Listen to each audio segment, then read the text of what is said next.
Two men. One pod. Unapologetically unfiltered. To quote Ridley Squat. Ridley Squat.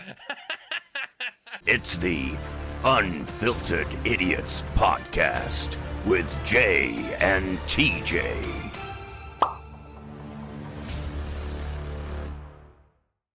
Hello and welcome to the Unfiltered Idiots Podcast. It is the inaugural podcast, kids. It is the first one of our new format and new name and new Jay and old TJ because he's old and he doesn't like me saying it and fuck him. I am, of course, Firefly Zero J, and I'm joined by, as always, my wonderful, wonderful co-host TJ, the proper TJ over there on Twitch. How you doing, TJ? Well, I was fine until that introduction. Now I just feel like an old sack of shit, apparently, but, you know, whatever. Oh, you've got, like, what, a whole 6 months on me or something, so... February, mate, February. Best month, whole best six month. months. Unfortunately, I can't even slag off your birthday. No, you can't. Because your birthday is the same day as my fucking daughter's. I know. I win. It's just ridiculous. Right, I can't even sit here and call Jay you, wins. like, you know, loser July, like, birthday, but no, whatever. Anyway. Yeah, no, I'm not doing too bad, dude. I'm not doing too Good bad. Man. I'm quite well. I'm having a couple of days off work, so I'm Nice. enjoying the Same here, actually. month. Yeah, Although, it's good, actually, I've got something like it's newsworthy only because of it just proves the incompetence of the United Kingdom and okay. What do you want me to? Yeah. Right, Please enlighten. So my daughter is starting senior school, high school, which is year 7. And she's supposed to start on Monday. And the plan is, like, the year 7s and the year 11s, so the first year and the last year of high school, were supposed to go in on Monday, and then the rest of the kids all go in, or the rest of the years all go in on Tuesday. The rest of the year continues. We got an email yesterday to turn around and say that the Monday the school is now going to be closed. The year 7s and 11s can go in from Tuesday. The rest of the school have to do remote learning the rest of the year, so years 8, 9 and 10, until further notice. Apparently, and it's affecting a fair few hundred schools in the United Kingdom and apparently 50 around my county area, Essex, which is Essex,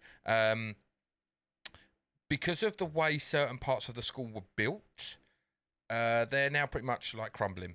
So the way it was explained to me was normally you lay a building on like some kind of slab foundation. These were built on a honeycomb styled foundation, and the honeycomb is now breaking apart and it's making it unsafe. They've got to do loads of work. It's affecting tons of schools. There's a school not far from us that's actually closed until further notice because it's the bees have left. The bees have gone, fuck this, we're no longer doing this. This is slave labour. I want minimum wage. Yes. 10.42 is not enough for them bees. But yeah, so like one of these schools close to us has had to close until further notice, and they don't even know when that further notice is going to be because they're pretty much talking about having to knock the whole school down. It's that bad. Jesus Christ. We've obviously this summer we've had a lot of rain that we don't normally get through the summer months, which they are also contributing to it. There's a lot of moisture and everything, which is causing a lot more damage and erosion than they thought. And it's like, wow, like, you know. I know it's England though that gets renownedly well, they a fair had amount of rain. The thing is, we found out today that back in June was when they had the surveys done. Whoever came out and done the tests on schools, and like literally the school's supposed to be open from Monday, and we get an email yesterday, Friday, to say don't. And now I booked Monday off of work because every year, every new. My daughter's gone to a new school. Not every new school year, but whenever 3 times that she's gone to a new school, primary, junior, and obviously now high school. I've taken the first day that she starts, so I can take her to school and I can pick her up from school. That's now obviously not happening. I've still got Monday off, so we're going to go to like Banham Zoo, I think, on Monday. Hopefully it's quite quiet. But yeah, and I can't get the Tuesday off. I can't swap my days, so I'm not going to be able to take her to school, unfortunately, which is a bit gutting. But that's shit. But yeah, it's just a bit mental, right? Like, I can feel my shows the calamitous. Rising. I can feel them rising in my chest. Yeah, for much. Yeah, it's just. But yeah, so. Well, what can you do? What can you do? I mean, get better fucking builders or like maybe just build a regulators better or building. like you know whoever the idiot that designed these things, like you know. Yeah, I'd like to say that like there are, listed buildings that are still standing, went through the rain, not an issue. So how schools, which renownedly are built to have consistent Thousands. use, thousands of kids going in and out, and kids are kids, so damage done to them and stuff, but we can't manage it because too much rainfall. Okay. That is a contributing factor, apparently. Yes. Yeah. But Excuse factor is what it sounds like. Yes. But other than that, what have you been up to? Well, I mean, I've been busy working, which I won't bore anyone with because it's work and who cares. I've been playing Starfield, which we'll get more into later. To be honest, I haven't really done much other than play Starfield, which should give you an indication of how I feel about it. So I went to football today, 7-0 win for the Yelts. Yelts. Nobody knows who they are, so it doesn't matter. Not going to affect anybody, not even people in our zone. So exactly. But yes, we won today in an FA Cup draw, which was the opening FA Cup because we start in round 2. I think that's right. All I care about, Premier League teams joining round 3, which is January. So, you've got a long way to go, dude. We have. It's an uphill climb, but 7-0 victory will give us a slight advantage to scare the other team we play. So, yeah. Yeah, great. You keep telling yourself that. But yes, so there hasn't really been much going on, dude. I mean, I got a fancy new watch, which came with Starfield. It just testament to me spending 250 quid on Starfield Special Edition, which will probably end up in the bin. So, but that's gaming things for you. At least this time from Bethesda, it wasn't just the helmet that doesn't fit and a tote bag, which is what they gave with Fallout 76, which much to people's chagrin, because it was promised to be a duffel bag and a helmet that fit, and none of those things happened. But people hang have on. to wait, I think, 6 months for it. But a helmet that fits, surely, how do you have a helmet that fits how many thousands of different size heads that people are buying it for? Well, you oversize them, TJ. I'm not saying it fits comfortably. I'm saying it at least goes over your head. Not sort of goes okay. like this. Oh, right, okay. So what you're saying is you've got a fat head, is what you're saying? Well, no, I never bought it. Oh, okay. Okay. I'm not bothered about 76. Because it looked like it was going to be a fail from day dot, and it was. Shocking. Oh, okay, it works now. It works now to all those Fallout fans that are now currently sending me hate mail. Send it. Right below. I'll ignore it. Don't worry about it. I'm not bothered. Wicked. But yes, so this is our first podcast as the Unfiltered Idiots. Wait, I haven't actually told you what I did this week. I just told you about the issue with the school. Sorry, dude. I thought that was your. Well, so I'm an old sack of shit, and what I've done this week doesn't matter anymore. No, we're talking about no things. Bye. I'll just leave. No, sorry, dude. I thought like your big school news was your big school news. But carry on, mate. Tell me. I haven't really done anything. No. So, no, it's been a nice chilled week. I did. Obviously, we will get into this as well. In Aliens got released on DVD. So, but on Sunday last week, I did an Aliens. Commemoration. That doesn't sound right. In anticipation for Aliens, we did a Discord watch along. It's supposed to be for Alien and Aliens. I enjoyed that. We added 3 on as well and went till stupid o'clock in the morning watching the I had to first drop 3 out Alien films. I had to go work. I had to go to work. Yeah, well, I think it was Bank Holiday Monday, so I didn't have to work. You're right. But yeah, I got talked into staying for 3 movies, and the wife wasn't happy about that. But that's another story for another day. How did 3 hold up in the end? Because I actually, from what I watched, I was like, okay, do you want me to go as bad as I remember? Well, I said to you, okay, I had something that might ruffle some feathers. I have a potentially unpopular opinion. Now, do you want me to? We'll go with this now because it kind of fits in. Come on. Okay, right. So we watched Alien, brilliant, amazing. Aliens, brilliant, amazing. Quality. We watched Alien 3. Now, it's been years since I watched Alien 3, and Now, everyone turned around and we had this conversation beforehand about Resurrection. Resurrection, worst Alien film. It's the worst one of the franchise. 4 is absolutely fucking dog shit, okay? Well, I actually watched Resurrection. Oh, dear. Yesterday. I can see what's happening. You've been turned. Ready for this. I am going to stand here and quite happily say that Alien Resurrection is not just a better film. Oh, God. It is a much better film than Alien 3. Right, hear me out before you go mental, right? Before you start having your, like... He was about to leave. I'm going to leave. Right. It's a better story. It's a better cast. It's better... Cast I'll give you. It's better CGI. I mean, it was like, what, 10 years later, in respect? It doesn't matter, because I can just throw at you, Aliens was 1984, and it was better CGI than Alien. Alien was 1979, and it's better than Alien 3. Alien 3, it was terrible green screened Alien. The one thing I'll give it is it's the best Alien of the franchise, because it's the dog version. Yeah, the dog Alien, yeah. And its movement, its speed, and everything made it so much more deadly and dangerous. If you defend that shit Alien... No, I am going to caveat. I will get to a caveat, right? And also, watching Aliens, the end was fucking terrible, where this... dog alien, which we have announced throughout, like I just said, stronger, quicker, more deadly, can't catch through a rat run, can't catch any of these fucking things before it shuts doors on them. That was bullshit, right? You know, I was just like, that's absolutely ridiculous. Then we get into Resurrection, okay? And the whole ending where she jumps out, she's like, oh, it's like the fucking, she's the Messiah now.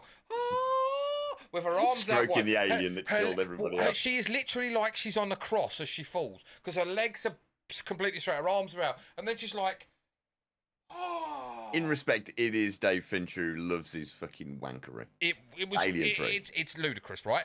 So I'm sitting there and I'm like, last night, and I'm like, oh fuck it, I'm gonna watch Resurrection. It's shit, but I'm gonna watch it because I need to round out the franchise. You know, Prometheus, Covenant, to me, they're part of the franchise, but they're not canon to the originals. They're off. They want to be, but they're off to the side. I actually enjoy them more now that I've watched them since. So watching, and I will watch them as well, because I kind of get into this mindset where I'm like, well, I need to watch everything, and I'll even watch AVP, which gouge my eyes AVP out. 1, I don't mind. AVP 2 is just... gouge my fucking... Although I'm going to sound really horrible now. I'm sorry, viewing audience. They kill a child, so I'm okay with it. They don't kill enough kids in films. The kids get a free ride. Like, Michael Myers killed a kid. Brilliant. Well done, dude. Like, kids sometimes deserve to get whacked. I'm sorry. You've got to watch From. You've got to watch From. That kid is dead within 5 minutes. So, you know, it's like, you know, kids, like, you know, they're fair game. Anyway, and Resurrection, it starts, and I'm just like, do you know what? It's actually better. The story is better about them cloning Ripley, about like it shows the aliens to be much smarter because they work together, they plan, they plot. Multiple times in the film, they set traps. Like, I will say which that is I like very the much fact that finally you see the scientists get the alien. Do you know what I mean? Like, so they've got an alien. And also, it's not Weyland Yutani, which I had completely forgotten about. It's the American military. Yes. It's the American. I'd forgotten that. It's the American military that have actually. It's 200 years set in the future after 3, and and it's the American military. It's no longer Weyland Yutani, and the American military. We all know they think they're fucking like, you know, amazing. The best we can do it. When they turn around, and it's a pivotal line of the thing, which is like, oh, once we've trained them, and she's like, and Ripley's like, you think you can train them? And they're like, we're the American military. We can do whatever we want. Fuck yeah, America. Fuck yeah, America. And it just shows the arrogance. It's amazing. And like I say, it actually shows, if you think about it, watching them all close together, watching the first film and watching how the alien was fucking smart, and the alien, like, especially when Dallas is going through and they're like, he's trying to find it through the tunnels. The fucking alien led him to where he wanted to be. Yeah. The alien purposefully did that. The alien showed and it proved the alien was smart. The alien knew how to hunt, it's the apex predator, if you will, of space.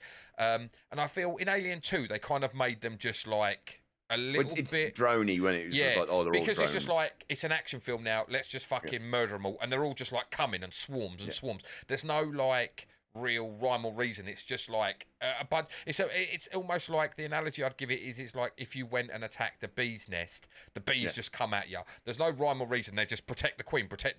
So like, which I think is a pretty fair analogy, because that's what then, you know, that's their whole point in well, it's a hive mind. The idea was that it's a hive mind. So. But like 3 was like 3 it's just like, oh, let's murder people with this weird dog thing. But I thought it was like, they showed once again how deadly and how smart and intelligent and everything they were.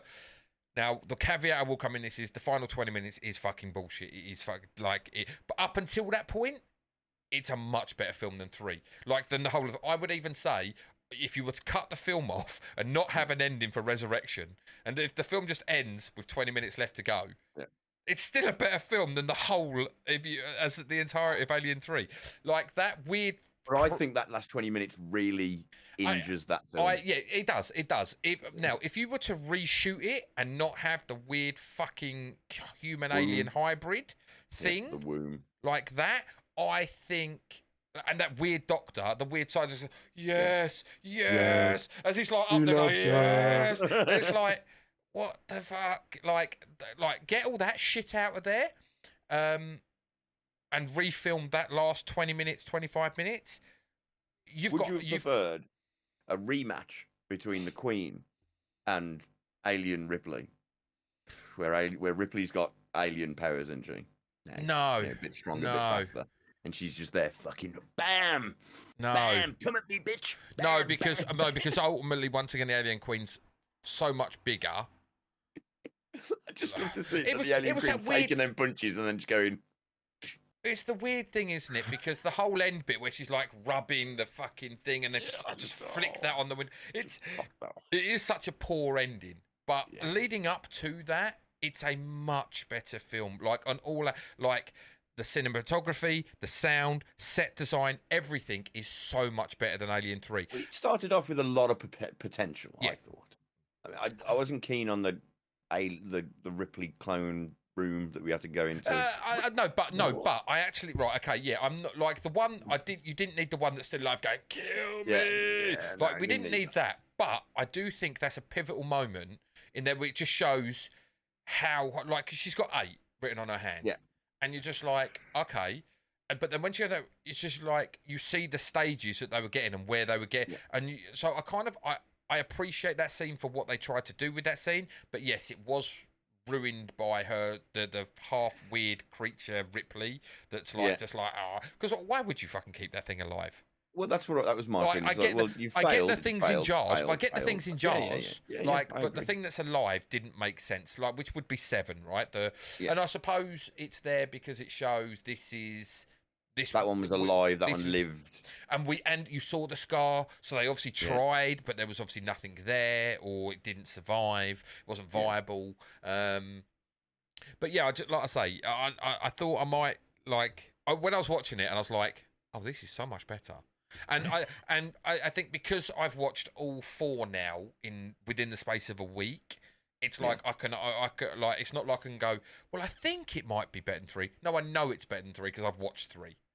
Very, very recently. And 3, I enjoyed it when they pulled all them guns off that guy's wheelchair. Yes, cool. It's like, and just like I say, better characters.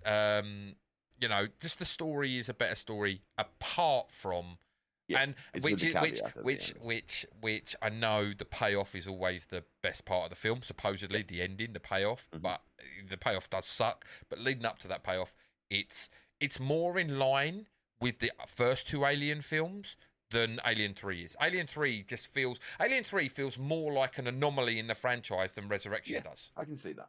I tell you what, my opinion of Resurrection. Now, call it Alien 4. Take away the Resurrection bullshit. Yeah.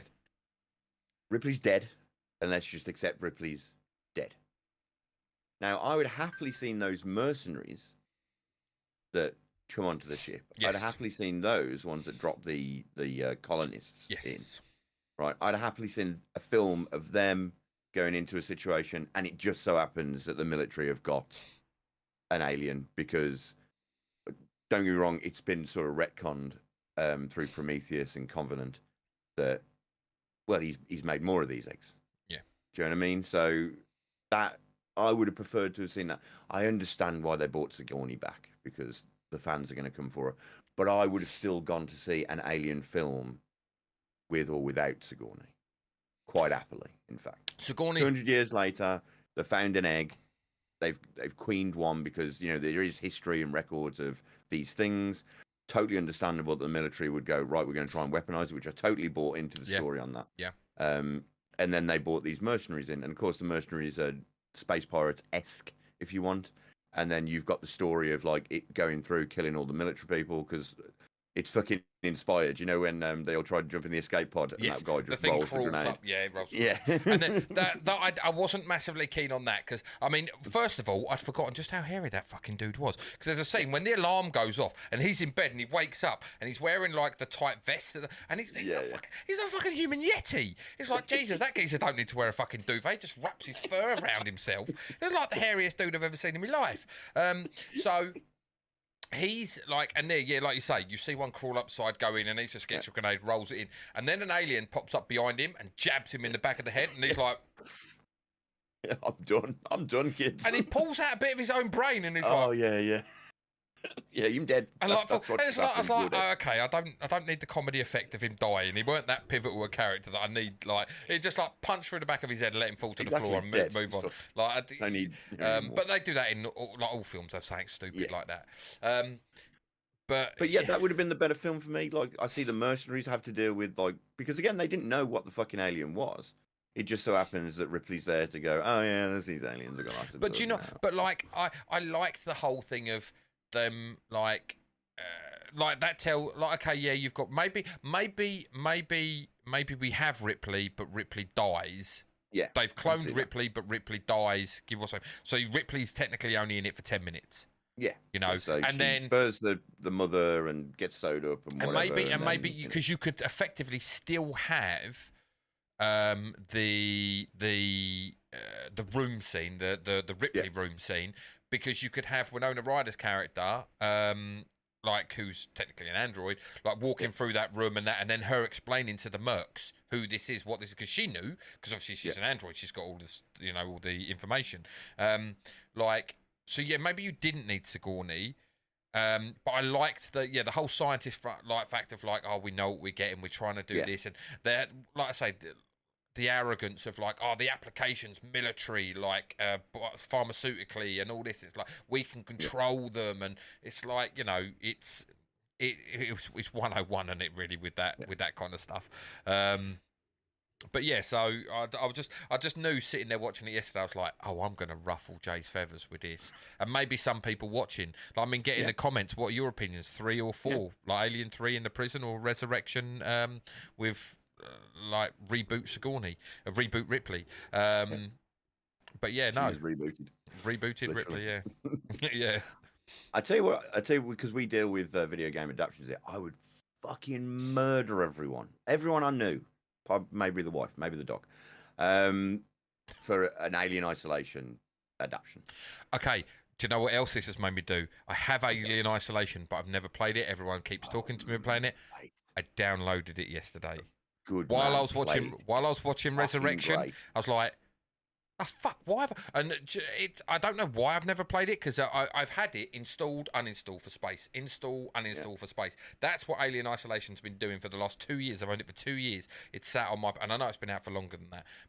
And I've been like, I'm gonna play it. No, I'm not. I'm gonna play it. I'm not gonna. And last night I was just like, I was sitting here watching Resurrection. It was like, when I like, oh yeah, fuck it. I'm gonna download.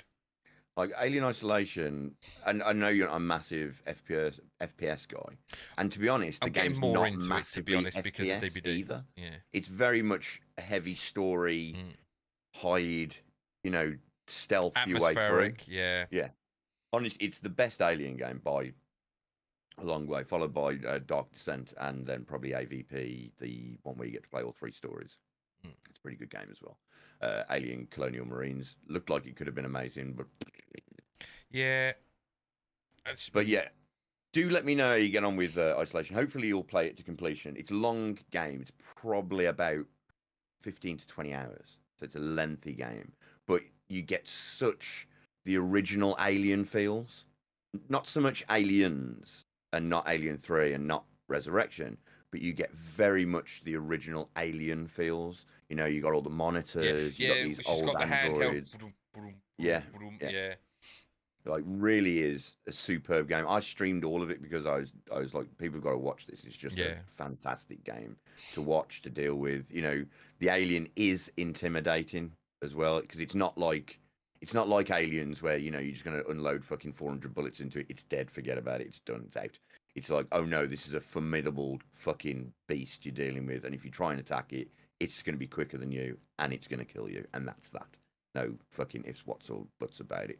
It changes a little bit later on, but like essentially, yeah, just absolutely phenomenal game. Anyone who hasn't played it, you probably get on Steam for fucking next to nothing now. It's an old game, but graphically still really holds. Yeah, it does. I did a couple of months ago see someone playing bits and pieces of it, and it did, like you say, graphically, it looks like it's held up pretty well, to be honest. Yeah, honestly, it's and you get such a feeling, and then like the DLC, you actually go to the Nostromo as well, and you actually deal with the alien situation in the Nostromo as one of the DLCs. Because it's Ripley's daughter, yeah. Ripley's daughter, Amanda, yeah. Amanda Ripley. There we go. I was going to be Ripley, yeah. But yeah, so I realise we've sort of whacked lyrical on talking about aliens, but yeah, just Alien Isolation, fantastic. Dark Descent, again, if you want that aliens experience and you're into RTS, which it's not everyone's cup of tea. It's not really my cup of tea, to be honest, but Aliens, Dark Descent is very much Aliens the movie. And the storyline that was really pretty good. For anyone, RTS is a real-time strategy. Yeah, that's it. This is it's different to your Command and Conquer. You're not building bases or anything. This is like you command 4 squadrons and you deal with it, and you've got the car. You do get to use the loaders as well. There's the power loader. Nice. Yeah. So nice. Yeah. So there's loads of like interesting missions as well. It is mainly fighting aliens, but the storyline's pretty good. I'm not going to ruin it for anyone. Do go out there. If you want to go and see the storyline, you're not interested in playing the game, you can go on YouTube. They have got the entire storyline. It's about 4.5 hours long, so it's a lengthy one, but cut it into sections. If you watch fucking the Justice League fucking boring cut, then I'm sure you'll be able to get through it. Slider, you can still go in the bin. You better not fuck up Rebel Moon. That's my opinion on it. So I'm holding on to it anyway. We should probably get on with the fact that we've started a new podcast. yeah. This is the inaugural. Yes, the inaugural podcast. So, as you probably know, we used to be the Opinions of the Uninformed. We did do our last episode last week. You can still find it. It's still going to be on this channel. You can still find it on the Spotify. It will just be the one before this. Yeah. So you can find out all the reasons why. I'm not going to go back into them now. But we are here now. This is where we are. This is our new home. This is where we're planning to stay for as long as we possibly can, as long as me and TJ want to keep doing it, and we don't decide to murder each other across the internet. I don't know who will do that. I'm sure the internet will work. I don't know if I can be bothered to drive up to where you live to kill you, man. By the time I get there, I'll probably be like, I've forgotten why I wanted to kill him, just drive back. Yeah, fuck it. Shit. 3 hours. 3 hours wasted. Yeah. I mean, fuel's fucking not cheap, man. Fuel's not cheap either. No, it's not. No, not in this day and age. Only going to get more expensive as well. You need one of them electric cars with the super batteries, and then you fucking electricity ain't cheap neither. No. There's no winning in this situation. There's no way out, mate. No way out. Right, it is the 2nd of September 2023, and what we're going to do is going to just cover a couple of the holidays that are coming up, and you can get mine and TJ's feeling on them, a few of them from today, tomorrow, and Monday, when this pod will be released. Right, so TJ, in great news, it is, in fact, International Bacon Day today. Now, I love bacon. I know it's not everyone's cup of tea. I like bacon fucking too. Love bacon. It's one of those foods that, like, when I'm hungry in the morning and someone goes, you can have a bacon back, I'm like, I'm all over that. Right. All over that. But there are important questions to be had here. Uh-huh. Do we go streaky? Do we go smoked? Do we go unsmoked? Like, what's your favourite bacon? Any and all. Don't give a shit. Fair enough.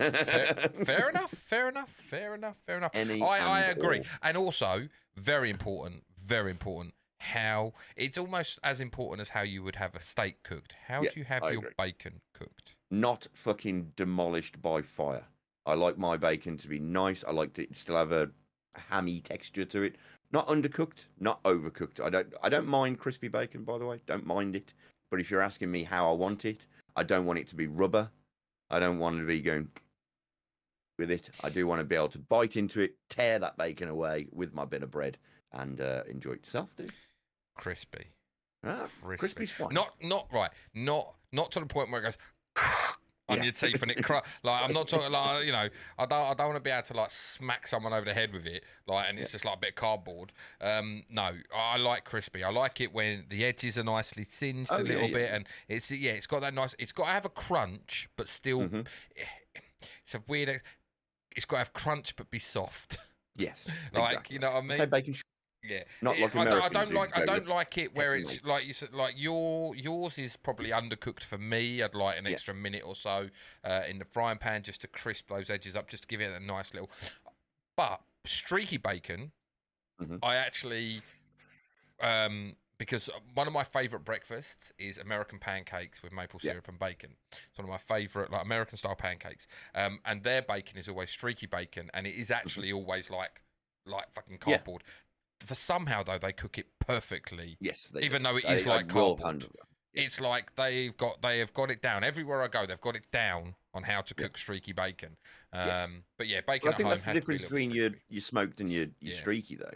Your streaky's obviously got that big, nice run of fat going through it, and that you want that crisped up, and then you still want the meat to be pliable. Yeah. Whereas, like, if I'm having a bit of smoked bacon, then you've got a big flat bit of like meat, shall we say? Yeah. And I want that to be tearable, if you know what I mean. Yeah. No, I still like to just that little crispy crunchy bit. Yeah. You should have the bacon that we had when we was in Cambridge, mate. Chateauneuf de Pape. I did have. I know. I did have. I did have. I had before you guys arrived on the Sunday. I had. I had American style pancakes and bacon. No, I mean like from our hotel. Where Oh me and right. Laura Okay. Sorry. stayed. Oh, you're. Jesus Christ! I could have retired me fucking car with it. Oh right. Oh okay. A bit rubbery was it? A bit rubbery, mate. Fucking hell. Chateauneuf de Pape. So I think we can all agree that International Bacon Day is a winner. A win. Well, for us it is. Maybe not some other cultures. It might not be, but yeah, for us definitely. So what else we got going on today? Probably a little less for us. Spalding Baseball Day. Now I've not been a big baseball fan ever in my life. Seems like rounders with extra length. I like baseball. It's one of those weird ones, isn't it? It's you need to give up like half of your life to watch baseball. Although apparently they may have done something to change the rules so it doesn't go on as long nowadays. Really? I don't know exactly what it is. They do the same with fucking cricket. I heard. I swear I heard something. I might be wrong, and I'm sorry if there's any baseball fanatics listening and they're like, "You're a fucking idiot. You don't know what you're talking about." Yeah. But I swear I heard someone say something about like they've made adjustments to the rules so games don't go on till like the early hours of the morning. You've got to have. Is it nine innings? You've got to have 9 innings. And you've got to get 3 people out, and if you don't get 3 people out, then it stays. Each innings, yeah. But I can sit there and watch, like in Fates and Spades, I can watch bits and pieces of baseball. Playing it is obviously much better, as with all sports. But yeah, like Spalding is. I didn't, to be honest, I didn't know Spalding was the main ball. I think it's the main ball and glove people, from what I can understand. I have got another day that will interest us. I mean, I'm not going to give it a boo because I'm not against people liking sport. I like sport. Baseball's not really me jam. I do like the tops they have, though. Yeah, baseball jerseys. Yeah. They're like the smarter end of a jersey, maybe, because they're buttons and. Yeah, I'd agree with that. Before I get to a day for me and you, it's also National Pierce Your Ears Day. Have you ever had your ears pierced, TJ? I've got a hole in my there ear, it is. dude. It's got a hole in. They over-pierced it. They got a big staple gun and went. Do you want to? Oh, shit, we fucked that up. No, mate. Do you want to know? Do you want to know how this came to be? I have a 6mm hole in my ear hole.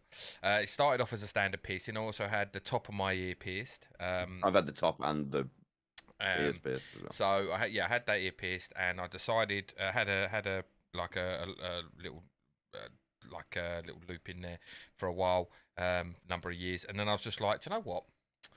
I think I'd like a hole. I think I'd like to, but I don't want to go too big. And I done research on the index. I was like, how big a hole can I go before it damages the lobe? And it probably doesn't. Like it doesn't grow back. It doesn't kind of like go back to it looks okay without it doesn't look like a butthole on my ear hole.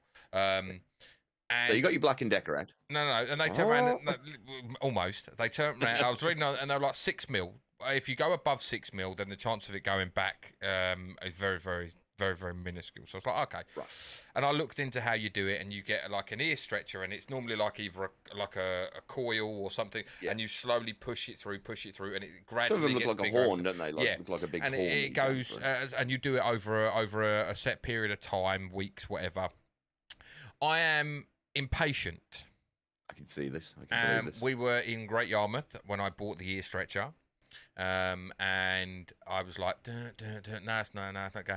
We got home, And I was like, yeah, I don't want to walk around with this fucking curly thing in my ear because I don't like this curly thing. So I went and got a nail and I rammed a nail through my ear.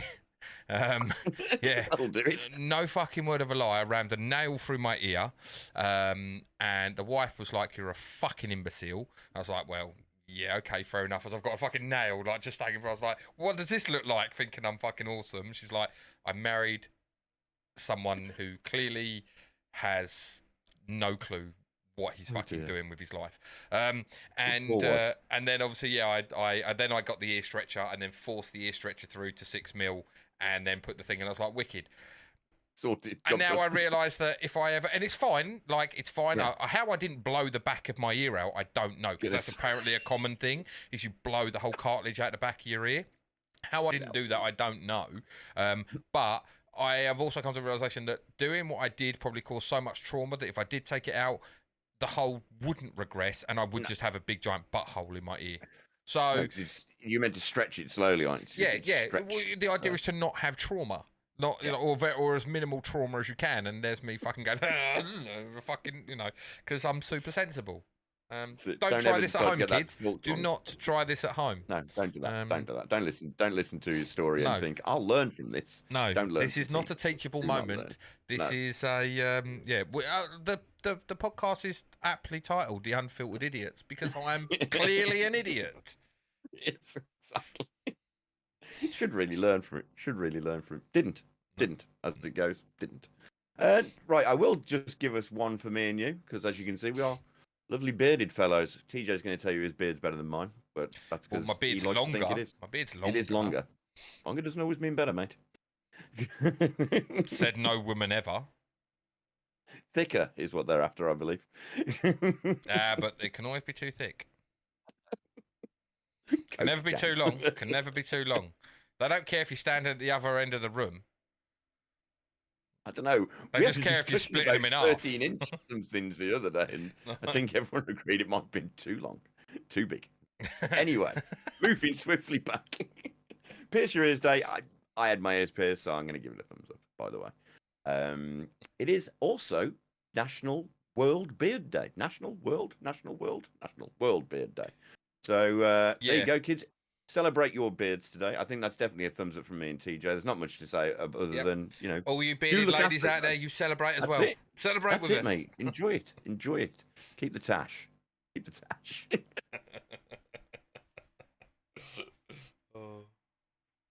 Right, let's move on to, unless you want to cover a couple of birthdays. There is a couple of birthdays today as well, isn't there? There's a big one. There's two big ones for the second. Big one today.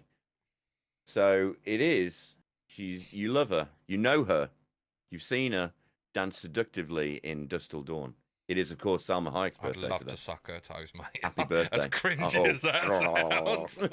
Like, oh, mate. What a job. When Quentin Tarantino's like, by the way, Salma, today, like, we're going to tell you this take about 60 times, but I need to suck your toes. Like, Exactly.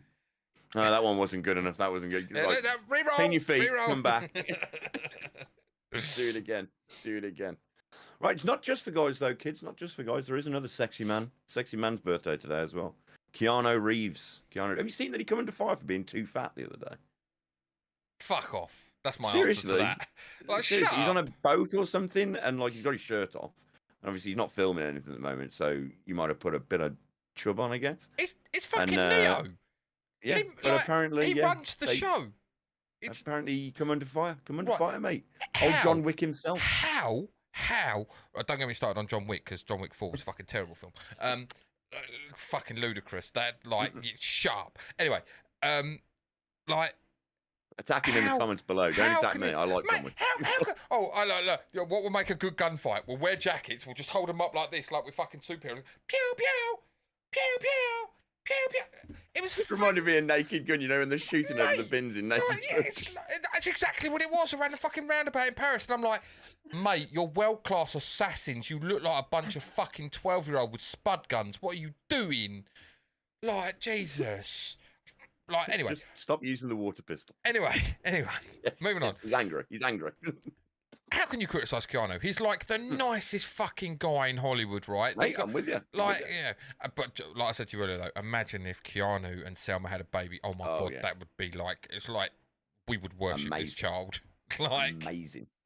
Amazing. Yeah. You imagine? And like you'd worship it and they'd become the most impressive actor, actress, whichever it is in the power world. couple ain't even a word. Like Brad and Angelina, you can't even lick the boots, mate. So what would you, because that was Bradgelina, wasn't it? So what would you call it? Salma and Keanu. Salnu? No, hang on. Kima?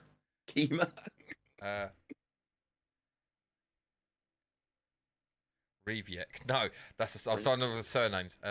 Kiama. Sounds like something you've done in the Indian on a Sunday night. You're going down it. I'll have a Kiama, please. Thank you. Much appreciated. Yeah. Extra spicy. Love it. Sound new. Kiama. He's lost on it. Now. Maybe they need to go to change your names. I mean, it doesn't work. Exactly. That's not good enough. Right, let's move on to tomorrow. Or technically today for me. And the third. It's now gone past midnight, so yeah. So for our Welsh friends, you got National Welsh Rarebit Day, which is basically cheese on toast. I'll be honest with you. Which makes no fucking sense, does it? It's like it's cheese on toast. Rarebit. What? Rabbit? No, rarebit. No, what? Rarebit, mate. What? Cheese on toast. So there's rabbit in it. No, mate. Rarebit. No. Right, roll it back. So it's cheese on toast. No, it's rarebit. No, you've got toast. You've put cheese on it. What's rare That's about cheese it? on toast. I have it like a couple of times a month. It definitely ain't fucking rare. Not in this household. Oh dear. So, but I love cheese on toast or rarebit on toast if you want. Worcester sauce, yes or no? Oh, Worcester sauce always. 100%. 100%. Fantastic. Sometimes maybe I'll cut up a cherry tomato, stick that on there as well. Not a fan of cooked tomatoes. I love tomatoes. Not a fan. I love tomatoes. I just don't like them when they're cooked. Oh, that's fair. But I don't mind any tomatoes. I love tomatoes in a salad and everything like that, and and I love a slice of tomato on a really juicy burger, but not cooked tomato. I'm not a fan. Ooh, shocking. I like tomatoes, but they don't like me. They actually give me quite a sore throat, which is annoying because most things that I eat. Spaghetti bolognese, chili con carne, anything like that. Always got tomatoes in. I don't mind it in if it's in like a sauce like that or whatever, then I like that, enjoy that. But it's like actual tomatoes if they cut up like cherry tomatoes or anything, and like because the skin goes all funny and it's all it's a bit mushy and it's the texture and the flavour. I'm just not a fan. Do you have when you have your full English in the morning? If you have a full English, I don't have tomatoes. I don't have. You don't have the tin tomatoes, or like I say, if they're any kind of cooked tomato that isn't like as a sauce base, like for whatever, then no, I don't. Yeah. No, fair enough. Because a lot of them do, don't they? They do the tin tomatoes as well, and I really don't like them. Really don't like them. No, that's fair. It is also National Pet Rock Day today, so don't forget to pet your national pet rock. I'm just checking. When did pet rocks become a thing? Mate, the geezer who invented sticking googly eyes on a fucking rock is now a millionaire. How, where am I going wrong in my... I'm sticking a nail through my ear. I know I'm going wrong in my fucking life, I tell you. Errors have been made, kid. Errors have been made. But mad. The geezer's fucking... what was actually quite funny, so we do every year at Christmas... As a family, we get together one year. Normally it's Christmas Day. It'll be with my family, my wife and daughter. We go around to my family's. Boxing Day we'll go to my wife's family, and then we alternate in a year. So the next year, Christmas Day, we'll go to the wife's family. Blah, blah. Anyway, and we always do these games and everything, and we always do the ridiculous £5 present. You've each got to buy a £5 present, not specifically for anyone, but with the group in mind. And then it goes in the middle. We play party games, and then obviously whoever wins, and these presents get doled out to random people, and you could get some silly presents as well. I bought, the present I got was a pet rock. Literally this year, but it came in a little box. It was all like nice.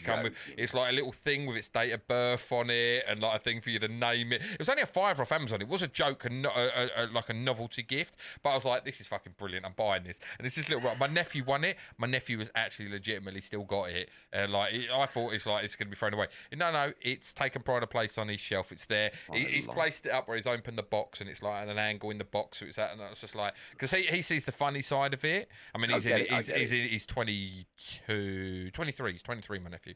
And it's like, but legitimately pet rocks. Someone just picked up a load of rocks and sold them on the fucking internet for money. Put some googly eyes on it. Googly eyes you can buy for, I don't know, $1 million for like 10 quid or something. I tell you, right, talking about googly eyes, have you seen, like, I see it on TikTok. It must have been, it's a few months ago now, but there was like a trend of sticking googly eyes on, things in, like it was kids doing it in their parents' house. I saw it on nipples. They were sticking googly eyes on like family photos and stuff, and seeing how long it'd be till like the parents noticed. So like all the like you'd go up the stairs, and like in America especially, like they have like whole walls, and like you walk up and there's like all these googly eyes, and it was so fucking freaky because you look at it and you'd be like, oh my God, they look well disturbing with all these googly eyes on stuff. And it just seemed to be this like little trend of like sticking googly eyes everywhere. And I was like, my mum, I don't know if my mum and dad see the funny side. They're very old school, my mum and dad. They probably think I'm defacing their property or some shit. I don't know, like they would it's like googly eyes, so much fun to be had. So I think National Pet Rock Day is going to have to get a thumbs up, because if you make $1 million fucking winner out of putting googly eyes on a rock, winner, I can't go against it. Go against it. No, Kiyama dinner. Kiyama. I'll have a Kiyama, please, with exactly. With me pet rock. Me pet rock. I'll have Nice Kiyama, thank you. Right, it's also National Skyscraper Day, because we should celebrate skyscrapers, shouldn't we? That's important. Hang on, do we actually like in the UK? Yes. Do we actually, like the Shard? I don't even know how tall the Shard is. Do we actually officially have a skyscraper in the United Kingdom? I think we have. Like, come on, let's have a man looks up thing on the internet. Man looks up thing. You keep it busy, and I'll Does the UK so have it's National Skyscraper Day. So probably more American than us, I suppose. But yes, the Shard. By the way, the Shard is in Starfield. It's the only thing that's left of Earth, apparently. So the Shard's probably cast as a skyscraper. It's so big. I mean, more Dubai, more American cities always seem to have massive skyscrapers. But I mean, I've been up. Oh, carry on. Sorry, no, carry on. I just. It was I've just fucking lost the answer now.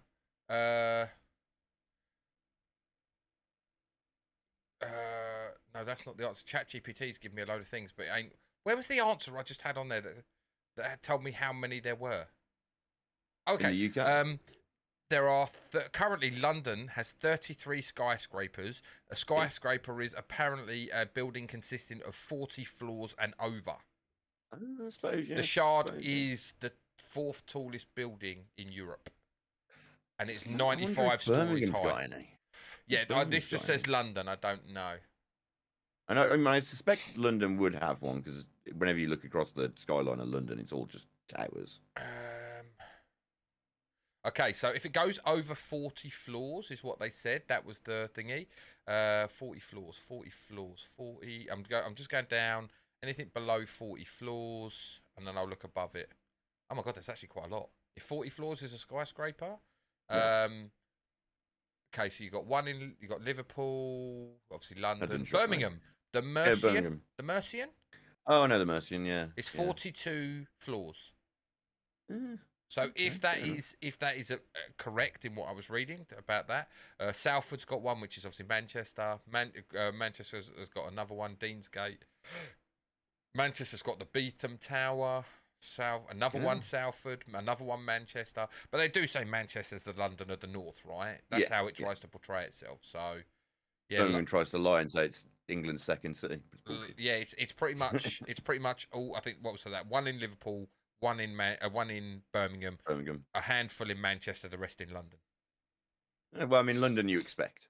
but I didn't expect Manchester to have as many as it's got. I mean, I suppose that we should celebrate National Skyscraper Day if you're impressed by over 40 floor buildings, which, yeah, they're nice to go up, I guess, but doesn't really blow my socks off.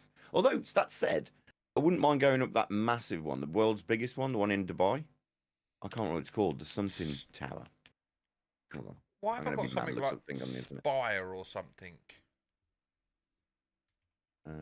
Largest. Tallest building in the world is it's the Burj Khalifa. It's in Dubai. Yeah. It's what's his name from Mission Impossible? Wiz Khalifa? No. Can you imagine, just massive. Yeah, the Burj Khalifa. Yeah, Burj Khalifa. It's what he climbs up in Mission Impossible Rogue Nation, I think it is. I think it's Rogue Nation, which is 5 at a guess. I can't remember. What's the one The that's got the one's walkway 7. between the two? But that's in Malaysia, I think. The one I'm thinking that's of. Malaysia, I think. I'm surprised China haven't got a massive one. Got all the damn steel. Yeah. So I suppose we'll give Skyscraper Day a doofer. Yeah. Why not? Why not? Now, my old man would love this one. It's also tomorrow National Stephen Day, because we should celebrate the name Stephen. Apparently, we all know. When's National J Day? That's what I want to know. When's National TJ Day? It's all right, fucking no, never a TJ Day, mate. Like we're just underrepresented. There might be a National Tony Day, but not a TJ Day. Not a TJ Day. No, bit of insider there. Everyone wondered what TJ stand for. It's not Tosser Jamboree. It's Tosser Jamboree. Fucking hell! Like, is there ever a more English word than jamboree? Jamboree's a quality word. I will not have anyone saying about a jamboree. Oh, I forgot. Like talking about jamborees, I forgot to tell you when we were walking back to meet you in Cambridge. There were fucking people maypole dancing in the fucking street outside a pub. Like, we just literally, when we met Ben, Kerry and all that lot, we're walking back. Yeah. It's literally in the middle of the street doing some fucking Mayflower dancing or whatever the thing's called. Like, you know, with their old, like, scarves and bells and whistles. Like, going around. I was like, oh, cool. Okay. Weird. Sure, was it Morris dancing? Morris dancing. That's the type of dancing I was trying to look for, yeah. But they dance around the maypole, don't they? Yeah, that's what it was. That's where I got the maypole thing from. But yeah, they were Morris dancing, like doing the old, like, fucking hopping and skipping and, like, the geezer there with the old fucking accordion. It wasn't a Weird Al, unfortunately. That would have been cool. But yeah, we're pirates with accordions, personally. But yeah, just odd. I mean, tangent, but yeah, there you go. Tangent, yeah, but I mean, there you go. I mean, one of them might be called Stephen, so I brought it right back. That's it. It could be. It's right all the way back round. Exactly. My old man is Stephen Morris, so there you go. It did bring it all the way back. Yeah. So, but yes, he'll be happy with National Stephen Day. For me, though, no, I don't think we should celebrate just a person's name. I'm afraid that it's going to be a thumbs down. No offense to all you Stevens. But essentially, I mean, if you're not celebrating my name, I'm celebrating your name. How many? But let's be honest. You and me, like Tony. Okay, Tony's going to be around for a long, long time. Tony is a name. Tony's a solid, strong name.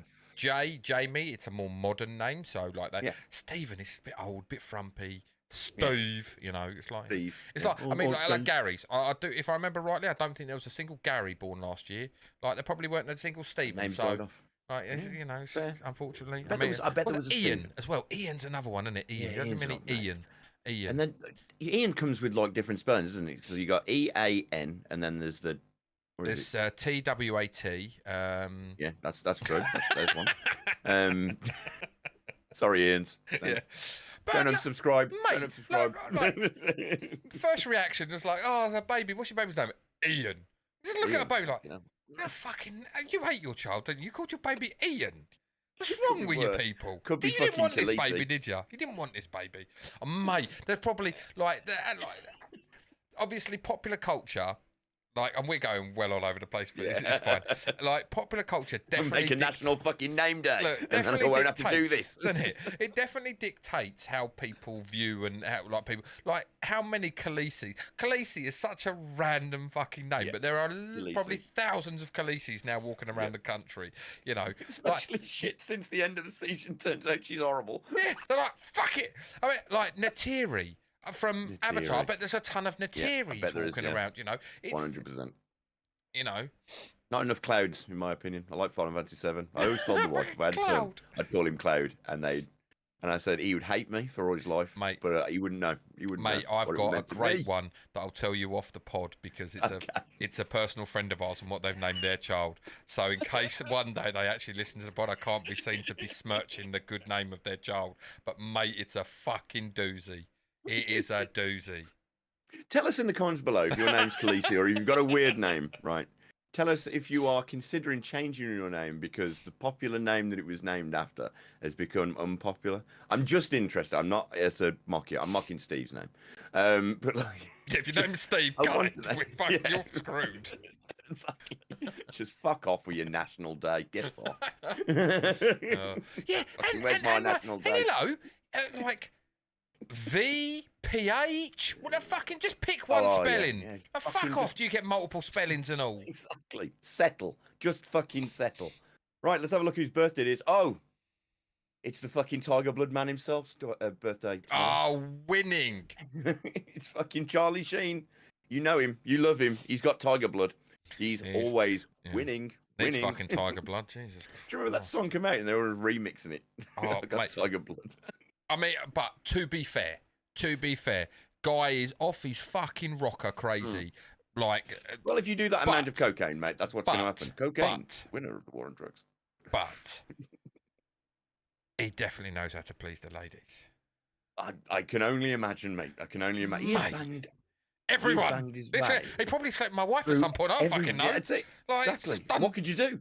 It's Charlie fucking Sheen. He's winning. Fuck it, you know. Exactly. My wife said I've banged Charlie Sheen and go, he has got Tiger Blood. How much I can do about that? I'm gonna have to put this down to a loss. Yeah. I mean, like, it's got to have been worn down to a nubbin by now, isn't it? Surely. The amount of coke he's had, I suppose it's still there. Oh, mate, the fucking just fell off. It's also DJ Envy's birthday today, and I'm only saying that because I want to play this. Who the fuck is that guy?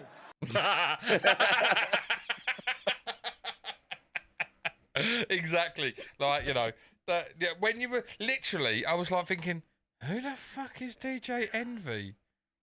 Was he like a member of So Solid Crew or something? I don't know.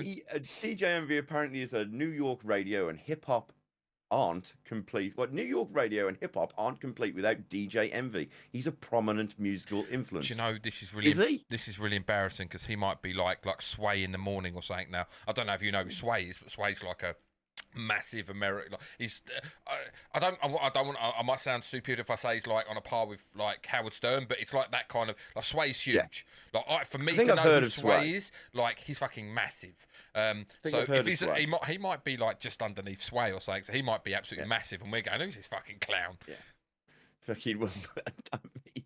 We're 40 people. Just leave us alone. Or nearly 40. Just leave us alone. Right all the time, right? Right, we'll move on to Monday before we get TJ Envy's crew round to fuck us up. It's East Side. Jay lives near a major airport. You can get to him first, and by the time you get to me, you don't worry about me. I'll be gone. So it's fine. Right, so coming up to Monday, only a few days today. There is one that my wife will absolutely adore, though. It is Eat an Extra Dessert Day. So don't worry, Monday, kids. Not just your wife, mate. Not just your wife. Oh, mate.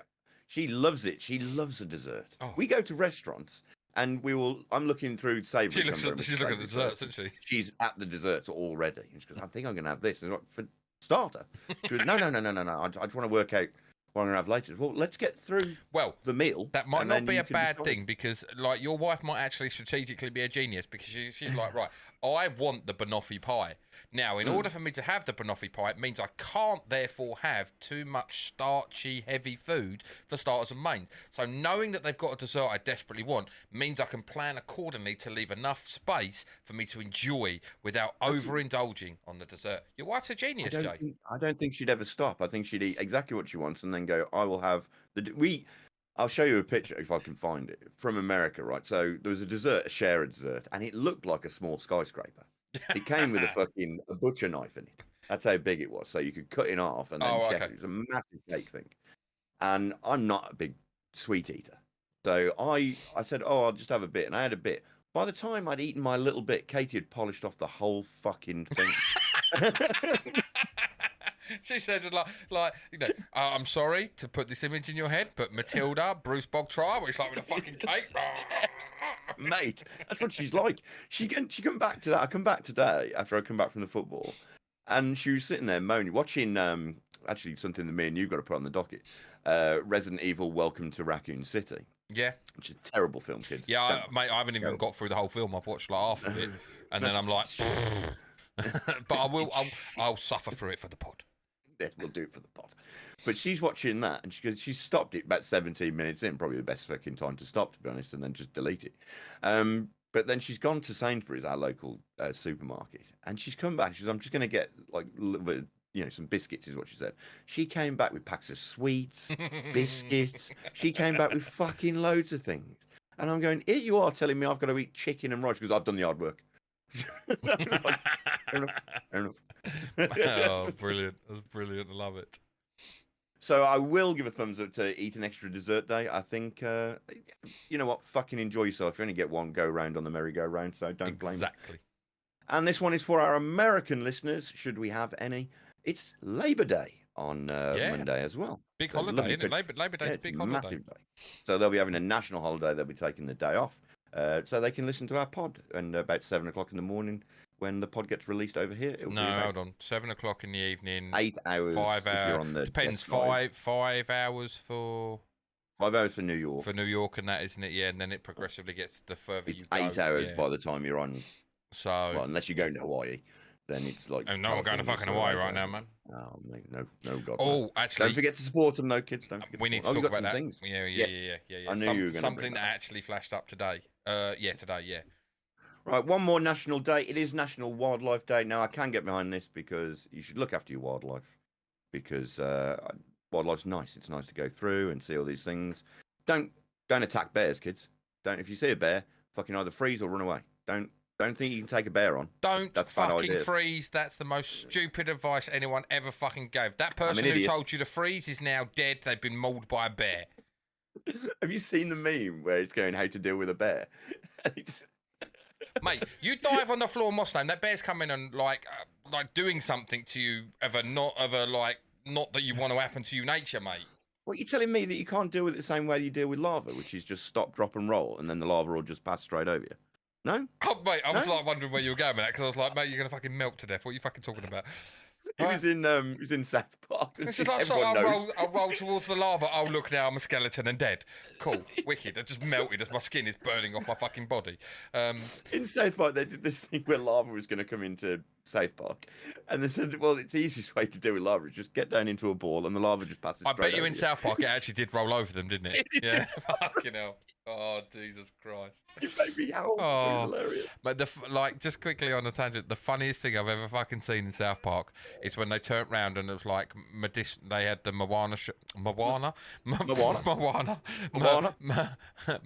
Where's that shops. fucking record scratch when I need it? It was marijuana shops, and they were like, "Oh, how do I get this? Oh, you need a card. You need from your doctor saying what's it?" So Randy, isn't it? Fucking Randy the stands best there. person, It's isn't like if I shut my balls in a microwave and then nuke them, it's like, oh look, I've got tumor balls, so I can smoke. And then all the blokes and we're like, yeah, let's do this. Let's stick our balls in a fucking microwave.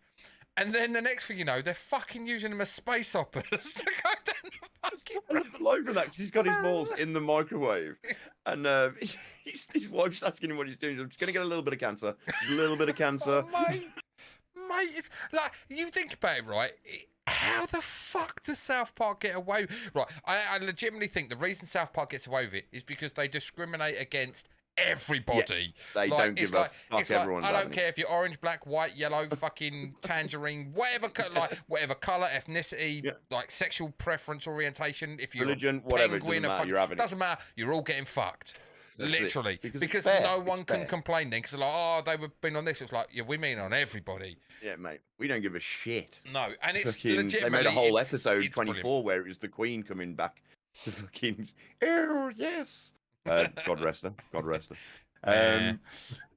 Moving fully back round, but Yeah, yes, what National was Wildlife it? Day. Nah, wildlife. That's it. Yeah. National Wildlife Day. Wildlife. So look after your wildlife. Don't forget to take a step back, take a deep breath, and enjoy everything that's around you. Because in 50 years, we'll be empty, according to according to Starfield. That's right. I'm bringing it back to Oh, Starfield. well, okay. That's I thought you were going to say like according to Just Stop Oil, but yeah, cool. Well, possibly. Right, let's see whose birthday it is on Monday before we get to the end of this segment. Xavier Woods. He's a wrestler, No? and He's a wrestler, He's a yeah. wrestler for shit. It's a group. I don't know. Yeah, one of the three team.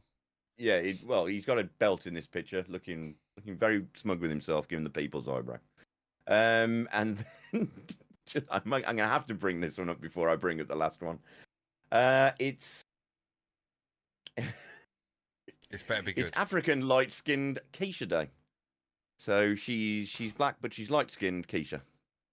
So Kesha. I will play this. Kesha, sorry, my bad. So her name is. fuck is that guy? Hang on, her name is like. Okay, I'm not even. I'm not even touching on this, mate. Move on. Move the fuck on. Like, this is the first pod. We cannot get cancelled in the first pod. Move on. Light-skinned Keisha. Just move the fuck on. Can't help it. Right, Anyway, delete. it's also Where's the Beyonce's stop birthday. button? Where's the stop button? It's also Beyonce's birthday, so celebrate Okay. the lovely, lovely Beyonce. Because if you want it, you got to put a ring on it or something. That was her, wasn't it? Was that her? Yeah. Put a ring on it. That's all. That's about as much as I make it. Yep. There we go. 2 39-year-old white men dancing to wicked, brilliant. Fuck me. Bringing it back. Bringing Yeah, it back. wicked. There's not really anyone else that I mean, like, they've got Josh Zerka's birthday. He's part of the Sidemen. Don't you play? Yes. Don't you play? Who the fuck is that guy? I see you getting ready to push a button. I know who fucking Zerka is. He's part of the Sidemen. You leave Zerka alone. He's one of the lesser known Sidemen, but he's still a Sideman. Okay, all right. You know who KSI is, right? Yeah, you know who KSI is. Okay. Oh, if you don't know KSI, it's fucking hell. We got a I problem. thought you said the Cybermen. I was like, No, the Sidemen. No, KSI, and like Mini Minter and Vic and whatnot. Yeah, they're all part of the Sidemen. Sidemen. Is that Mate, you literally don't what get it. You're not down with the kids, mate. You're not down with the kids. You're Not old. down with the You kids, called you're me right. like old, and you're proper old. You is Jesus Christ. You're not down with the kids, man, like I am. It's unbelievable. I can't, kids. I don't keep up with the. I know who KSI is, but like the Sidemen, I just blows my mind. It sounds like wrestling fucking tag team. There's like 7 or 8 of them, so. Oh, right, okay, fair enough. His crew then. Yeah. Can Yeah, we it's, not just go with his well, it's crew? not KSI's crew because like they're all equal members. So it's not KSI's Except crew. I only know KSI. You only know Don't say- KSI. Again, if you want to come at me, just do it in the comments below. I don't care. You can tell KSI, and I will ask him for money because I'm broke. Mate, right? Prime. Ridiculous. Prime. Unbelievable. Like, that geezer's minted. Yes, he's got so much money. He could slice me off a slice, a couple of million. What's it even to him? He robbed it from this country for a drink that tastes like wank. I'm sorry. I know that you all like Prime, or people like Prime, or Right, whatever. Prime's all right. Prime's what it is. It's all right. It's overpriced. But in the scheme of things, it's all right. It's but It's flavored coconut it's water is what it is. genius because they advertise themselves, both of them, Logan Paul and him, as like, oh, we created this. No, they didn't. Someone created this drink and said, would you put your name behind it? The person who made it's a genius for even thinking about putting Logan and KSI together. And now it's going to be $1 billion beverage, 100%. There's no question about it. Has it not tapered off? I'd have thought it they got tapered off. no, because every time it's now more widely available, but still not everywhere. And now they're bringing out new flavours, and they're fucking genius marketers because it's like, we'll get Arsenal, leave it a couple of months, starts to wane it. Now we signed Bayern Munich, so bring in the German market. Now we get Barcelona, we bring in the Spanish market. Now the most probably prolific up and coming footballer on the planet, Erling Haaland, we'll sign Erling Haaland. We'll partner with Erling Haaland. Like, I mean, you can't knock like that. They've got the money to get these things and only push it. Genius further. moves. Genius absolutely moves. genius. Not going to take that away. They might be dickheads, but marketing, they know what they're doing. Yes, 100%. I can't knock Logan Paul for that. I can't knock the other KSI. Paul. Jake Paul. You're talking about Jake Paul. Like, look, man, you can say that he's buying his way or he's fighting old fighters, but he's making bank. I mean, we can say that Logan Paul might be like a crypto scam artist who, owes people lots of money and should pay them back. But allegedly, not allegedly, it's actually been proven, but still. But yeah, from marketing standpoint, he's pretty wired into it. Yeah, that's it. And that, I mean, isn't that the world these days? I mean, really? Yeah, 100%. So, if you want to make money, if anyone wants to come to me and TJ for any promotion, that'd be great. Just emails below. Yeah, I will happily sell like whatever you want me to sell. I will sell my nan for $1 million happily. She's dead, but I was going to say they don't want my nan, either of my nans, because same thing. She might be a little bit ashy. Yeah, crispy. Fucking hell. Oh, we're getting cancelled day one. Well, we went out with a bang. So Wicked. A bit like my nan. Anyway. No. Fucking hell. Oh. Let's move on to the entertainment news, shall we? Before we get completely cancelled and we haven't even got to the entertainment news yet. Shit. So, some stuff's going on with the SAG-AFTRAs, I do believe, affecting our sort of line of work. Well, it affects you anyway, because it affects me. You are an extra and voice actor. Yeah. But it literally it's now affecting video games. Well, yeah, it got announced technically we're now on the 2nd that SAG-AFTRA voted to expand its ongoing Hollywood strike to encompass the gaming industry. Yes, interactive media. Which actually, it makes a lot of fucking sense. A lot of sense, because something that someone wrote that I read that I wanted to... I've lost it because I went after your fucking Starfield thing. Let's see if I can find it again. Oh, here it is.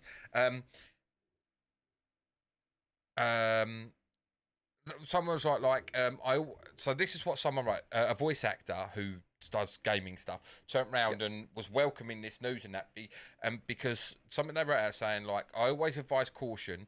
AAA video game voice auditions are extremely secretive and vague. Most of the time, you don't know who you're auditioning to work with, and you only usually find out the bare minimum after being forced to sign an NDA. Yes. And obviously, what she's saying is about hopefully this will also gain not only obviously to try and stop AI becoming a prevalent thing and screwing people over, which is already happening. Movies and games, by the way, it's already happening. But also open up and give more clarity to voice actors about the work they're going for, and how their stuff is going to be used and everything. So because people even use voices from Fiverr and put them into video games. Yeah. And then they never knew what they were going to be part of. They just, like I do, you get a form, it gives you a brief, and then you get a character study and you read it, and then you get a couple of lines. You send it off, you sign your NDA, and then it goes off into the ether and you never hear anything back. Or you do hear things back. It really depends on whether or not they like it. It's just an audition. So the key issues up for negotiation include pay, conditions, and protection against unrestrained use of artificial intelligence, specifically the impact upon performance capture artists. Yes. Because again, don't forget, once they record you doing all your movements, I mean, obviously on this channel we've talked about The Last of Us. Now, Last of Us has got heavy motion capturing, and it's done by Troy Baker and the girl who played Ellie, which I can't remember her name now. I'm gonna have to look it up. Man looks up thing online. TJ Vamp for a little bit. But yeah, and what they're saying is the companies involved in the negotiations currently are Activision, Disney, EA, Epic Games, Insomniac, Take-Two, and Warner Brothers. It's been nearly a year since SAG-AFTRA's video game contract. The interactive media agreement was extended beyond the original expiration date as we negotiated for the companies for critical terms. SAG-AFTRA members needed, the statement explains. Unfortunately, throughout the negotiations, the companies have failed to address those needs. For this reason, the negotiation committee and national board unanimously agreed that the union should have a member-approved strike authorization in hand when bargaining resumes on the 26th of September. Although key issues like wages and that keep up with inflation and protection against unrestrained use of artificial intelligence are common sticking points in the negotiations. The interactive media video game agreement is a separate contract from the TV, theatrical, and streaming contracts against which SAG-AFTRA members are currently striking. So here we go again. It was Ashley Johnson, by the way. Ashley Johnson, who was in the she played the TV show. Ellie's mum, wasn't she? Yeah. Which we won't get into. And finally, here we go again. The video game agreement is at a stalemate too.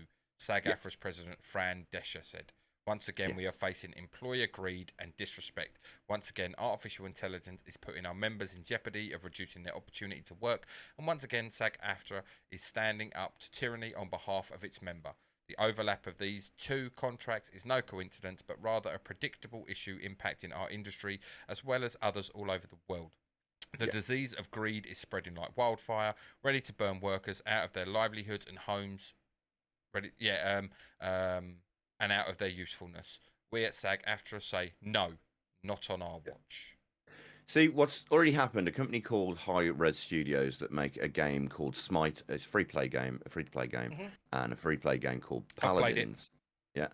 They have got loads of voice actors doing the gods and the characters, and they've recently, it came across on Twitter, that they are starting to get the characters to do voice lines so that they can use AI to replicate those lines and use their voice even though they're not performing.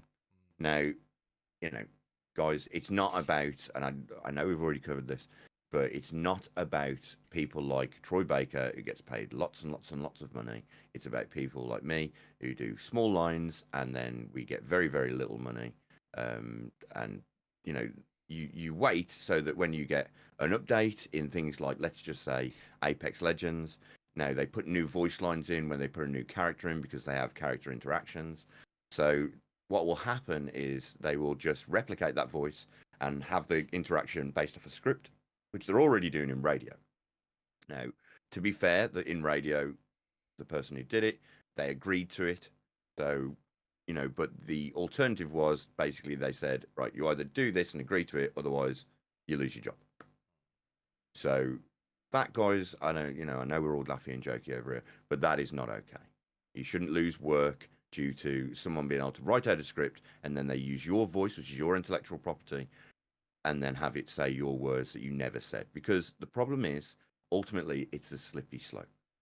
Now, you see deep fakes, you see faces put on things, how far will it go?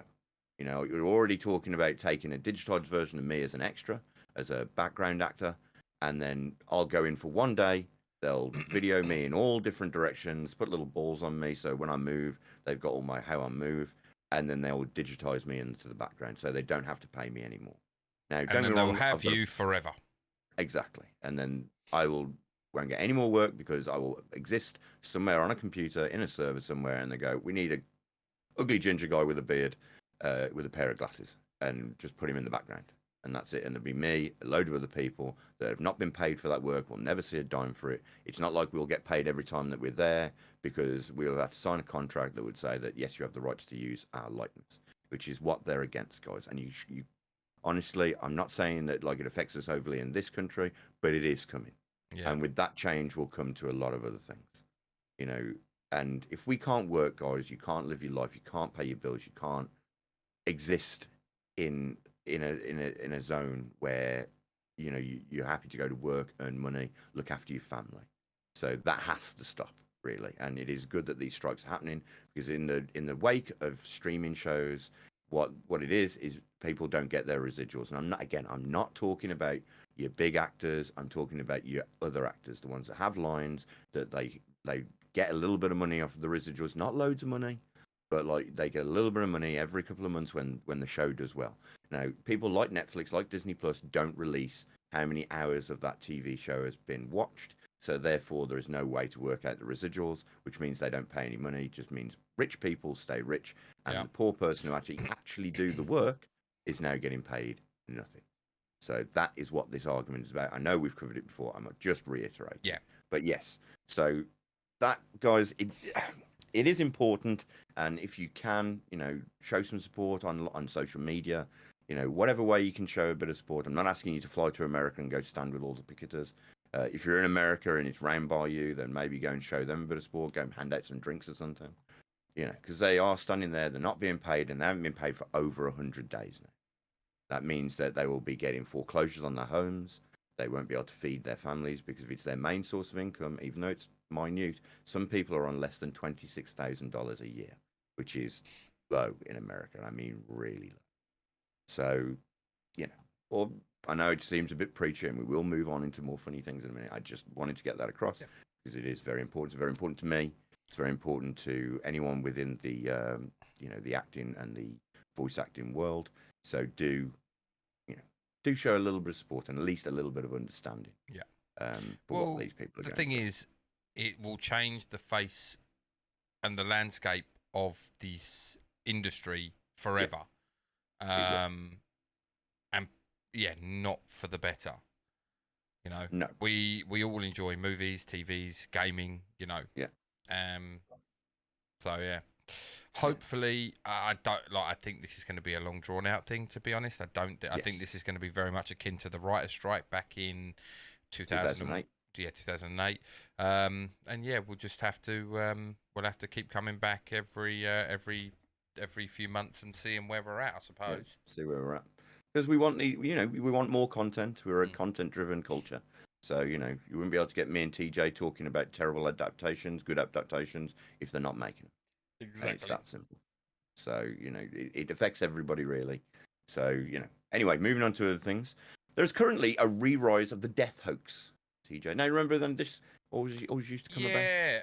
Yeah, so we spoke about this, didn't we? Like, back a few years ago, there would be, like, every couple of months, you'd have, like, Samuel L. Jackson has passed away, and people would have got into Wikipedia. Wikipedia is an interesting one. Stand at the front with my candle going, yeah. He's a bad motherfucker. well, obviously, Wikipedia is self-edited, I suppose you could say. Like, you can edit Wikipedia. And so people would edit, like, he died on this day, and there'd be reports come out. And then you'd have, like, 4 or 5 hours of outpouring on Twitter and, like, wherever, Facebook and whatnot. But, like, I can't believe he's dead. And you'd have, that person would be, like, all over the shop with, like memes, clips from his videos. Like I say, people. And then the person pop up and go, hello? Not dead. Still here. I'm alive. I'm all right. Like, I don't know what's happened. Like, Ashton Kutcher, Samuel L. Jackson. Like I say, the list was quite long. You'd be like, but some of them you were like, oh fucking hell, and they'd be like, he's died in like a fucking, I don't know, boating accident or something, like, jet ski. Like, fucking hell, shit, yeah, wow, this is terrible. And the thing is, it got to that point where you'd be like, this person dead. Like, they're not fucking dead. It's just a lie. No, legit, this person is actually dead. And we're all like, on there going, nah, fuck it, he's alive. He's going to pop up and say hello in a minute. And he's got a grieving family over there. And we're all like, pull the other one, you fucking liar. Like, it's complete fake. But thankfully, that went away for a while. Well, it seemed. But now it's back. Well, I mean, to be fair, it's Sort back of. in a smaller notion because it's more TikTokers and Instagrammers. So get ready to use our button again. I wouldn't miss some of them, though, let's be honest. Josh Seitzer of the Bachelorette fame. So I think we'll play this. Who the fuck is that guy? Yeah, the Bachelorette. That's like some cheesy. I think it's show, like there's one girl, and then they get a load of dudes, and the dudes all vie for her attention. She gives them a rose or some nonsense, and that from Family Guy because they did a sort of spoof of it. Yeah, it's not. So it's an American thing. It's definitely not. Yeah, it's an American. Yeah, thing, okay, cool. So he put a death statement out, posted on Instagram. He says his account was hacked, but his ex-girlfriends are going, no, that's definitely something he'd do to get attention. So yeah, that's not a good look, is it? That's not a good look. So they think it's all self-inflicted. He's done it because he's fallen out of limelight, as these small people who we say Who the fuck is that guy? about. So he's come and apparently he's done this, but I think this comes off the back of. Now, do you know Little Tay, or is that another book? No. So Little Tay, I know where you're going with this one because I heard about this one, and I didn't know who she was till I saw a picture of this one, because she's a young girl, isn't she? And she's 15 years old. She's been in the limelight since she was 9. Yeah, because I do remember something crept up about her. Like, do you ever remember there was a girl, and like it's probably of the 2000s, one of the biggest catchphrases, "Cash me outside." Cash me outside. The Cash girl. Me Outside girl. Like, I swear She's made so much money on OnlyFans. Mate, It's crazy. I wouldn't know because I don't frequent OnlyFans, Jay.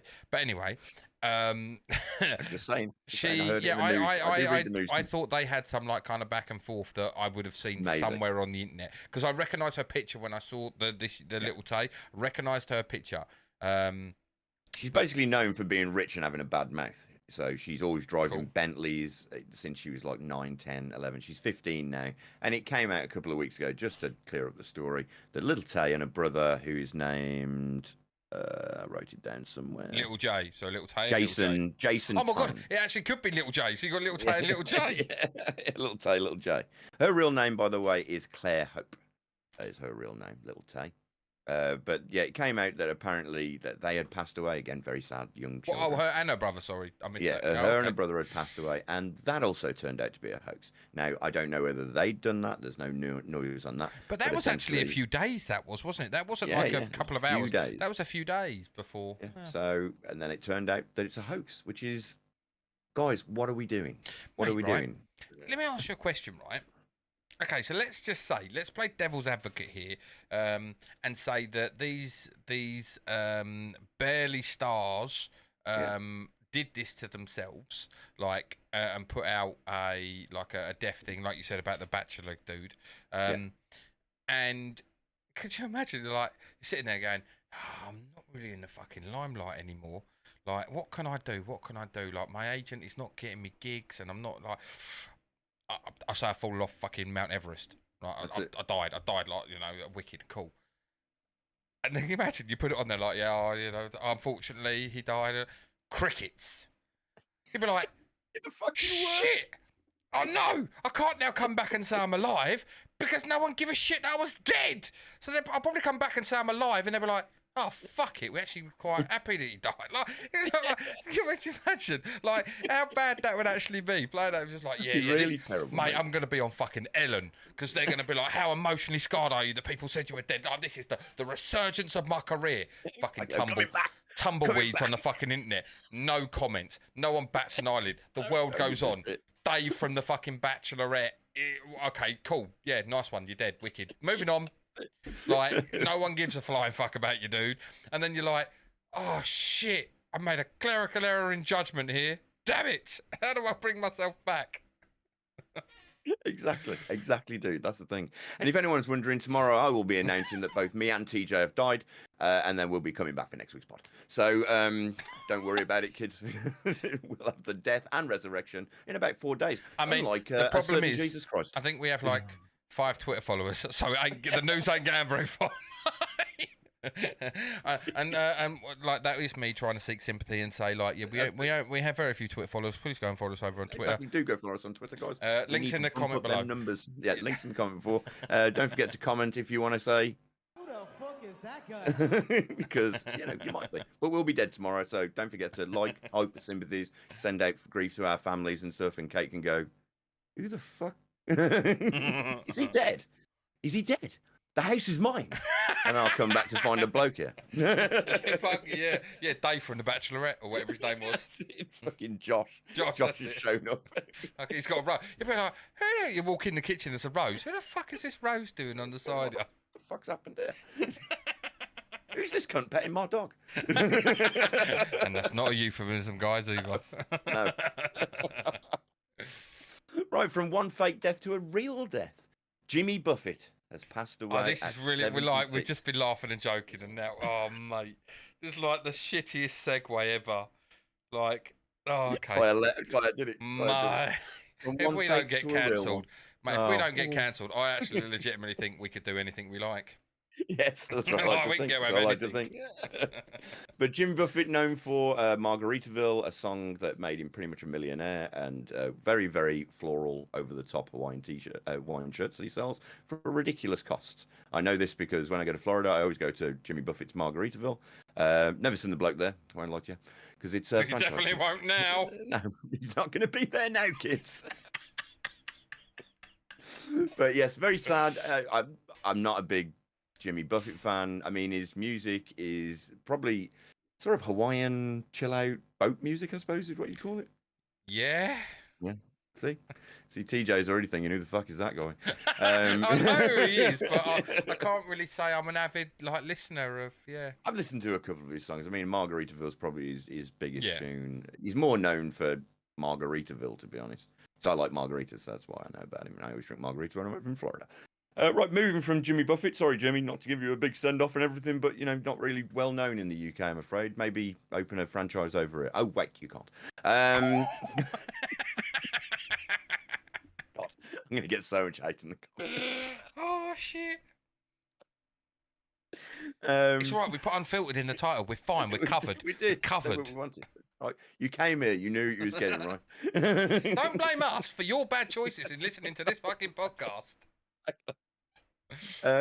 Call of Duty, talking about AI, Call of Duty AI, Call of Duty Modern Warfare 3 is going to have AI to listen to hate speech. So that's me gone from Call of Duty immediately. Oh, yeah, but like hate speech is in what? Like, if I had to call someone a cunt, is that hate speech? Am I getting banned? That would be. Didn't Yeah. someone get a really weird ban the other day? I can't remember it now. I should have fucking wrote it down, but I didn't. Oh. So when's fucking- that's coming in for Warzone 3? So that's we got at to be Warzone 3. that's got to be a couple of years away though, surely. Like Warzone 2 has only been out a year, isn't it? And Warzone's not a yearly thing, is it? Like normal call, like actual Call of Duty, that's like a yearly thing. But Warzone is like the battle royale. It's like they don't I release. think they are going to do a Warzone 3. Yeah, but what I'm saying is it's not coming out like soon, is it? Surely not. It's November What, this year? this year. Yeah, November. Modern Warfare 3 is out November this year. Oh, yeah, no, Covered it yeah. last Modern Warfare, yes, but not Warzone. Well, I don't know Because they're different, aren't they? They're the same but different. Like Call of Duty, like Well, the Warzone's last the one that free-to-play came battle out- royale, isn't it? Warzone's the Yeah. free-to-play, and Yeah, Call but of they release it when the new Call of Duty comes out. But So dude, when but I Modern thought- Warfare but I 2 thought- came out last year, that's when Warzone 2 came out. Was last year. Was it?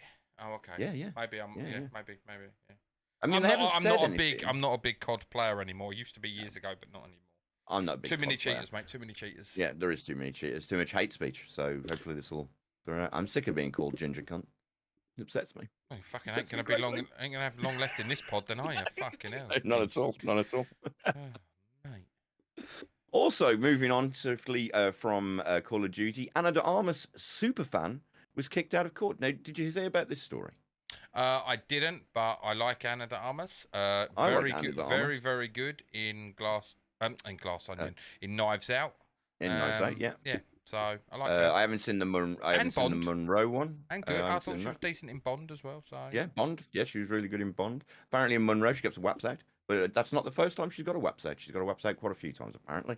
Not that I know, not that I've got them saved, not that I've got that part saved as a number that I need to return back to. Anyway, moving swiftly on. So one of her fans, who's similar to myself, has taken... What, Ginger Cunt? Ginger Cunt, probably. It's two people, actually. Colin Wolfe and Peter Michael Rosser. Oh, he's got two first names. He's got two first names. What a prick. Peter Michael Rosser has taken Universal. They took Universal Pictures to court. Now, do you remember the film Yesterday? Yesterday, Yesterday. all my troubles. I mean, there's probably a number of films called Yesterday, but Recently, there was a film come out, and it was about, I think it was an Asian lad who He woke Who- up one morning. and no one knew who the Beatles were, so he would sing That's the Beatles correct. songs. Yes, I know the film. I haven't seen it, but I know the film. In the trailer, apparently Anna de Armas is shown in the trailer. Is she? No, she's not. She actually got cut from the film. Yes. So look it up, kids. Look it up, kids. So she got cut from the film. I It's only get a where small this is part. going. I see where this is going. So False because they're advertising. super fans, yeah. So they took them to court for false advertising. It got thrown out because Really? That It did surprises get me because thrown out. America's crazy as shit with court cases, and like, yeah, that surprises me. yeah, so he got thrown out simply. I can't remember exactly what the judge said. Let me just look this up. I don't know. I'd imagine the judge says, "Get fucking life, losers." I've heard more like Anna de Armas' security said, "Well, thank you for giving me your names. We know how to not have you anywhere near Anna Yeah. anymore."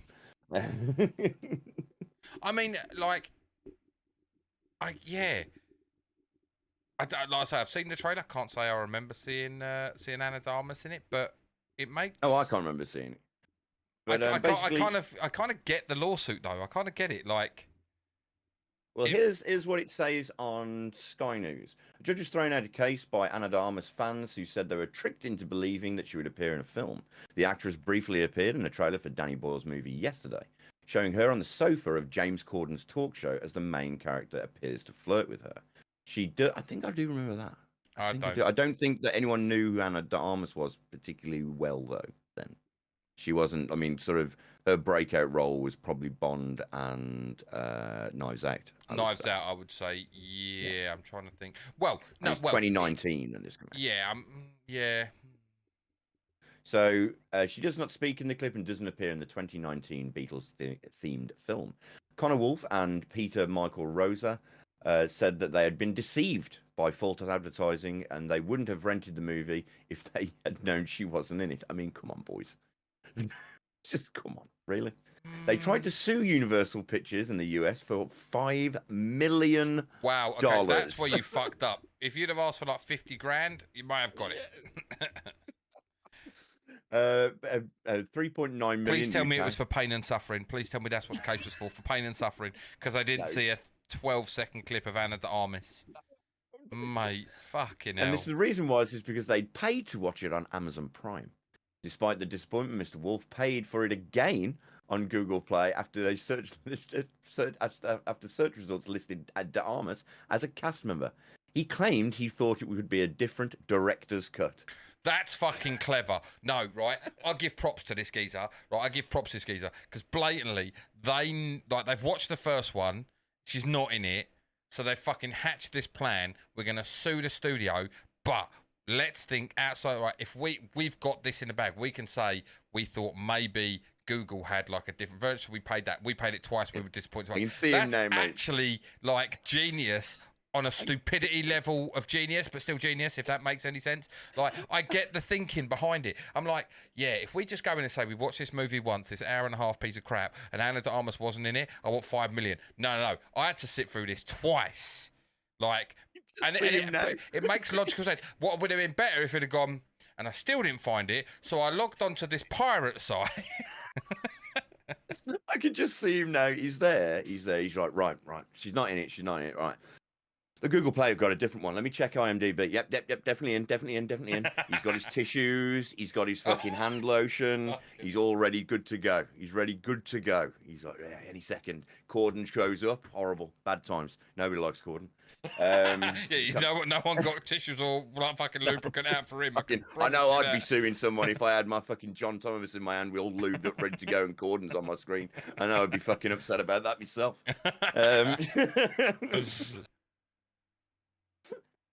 Anyway, moving back on the story, the pair said they had never seen a trailer that featured an actor or actress that didn't appear. They didn't also appear in the film being advertised, according to court documents.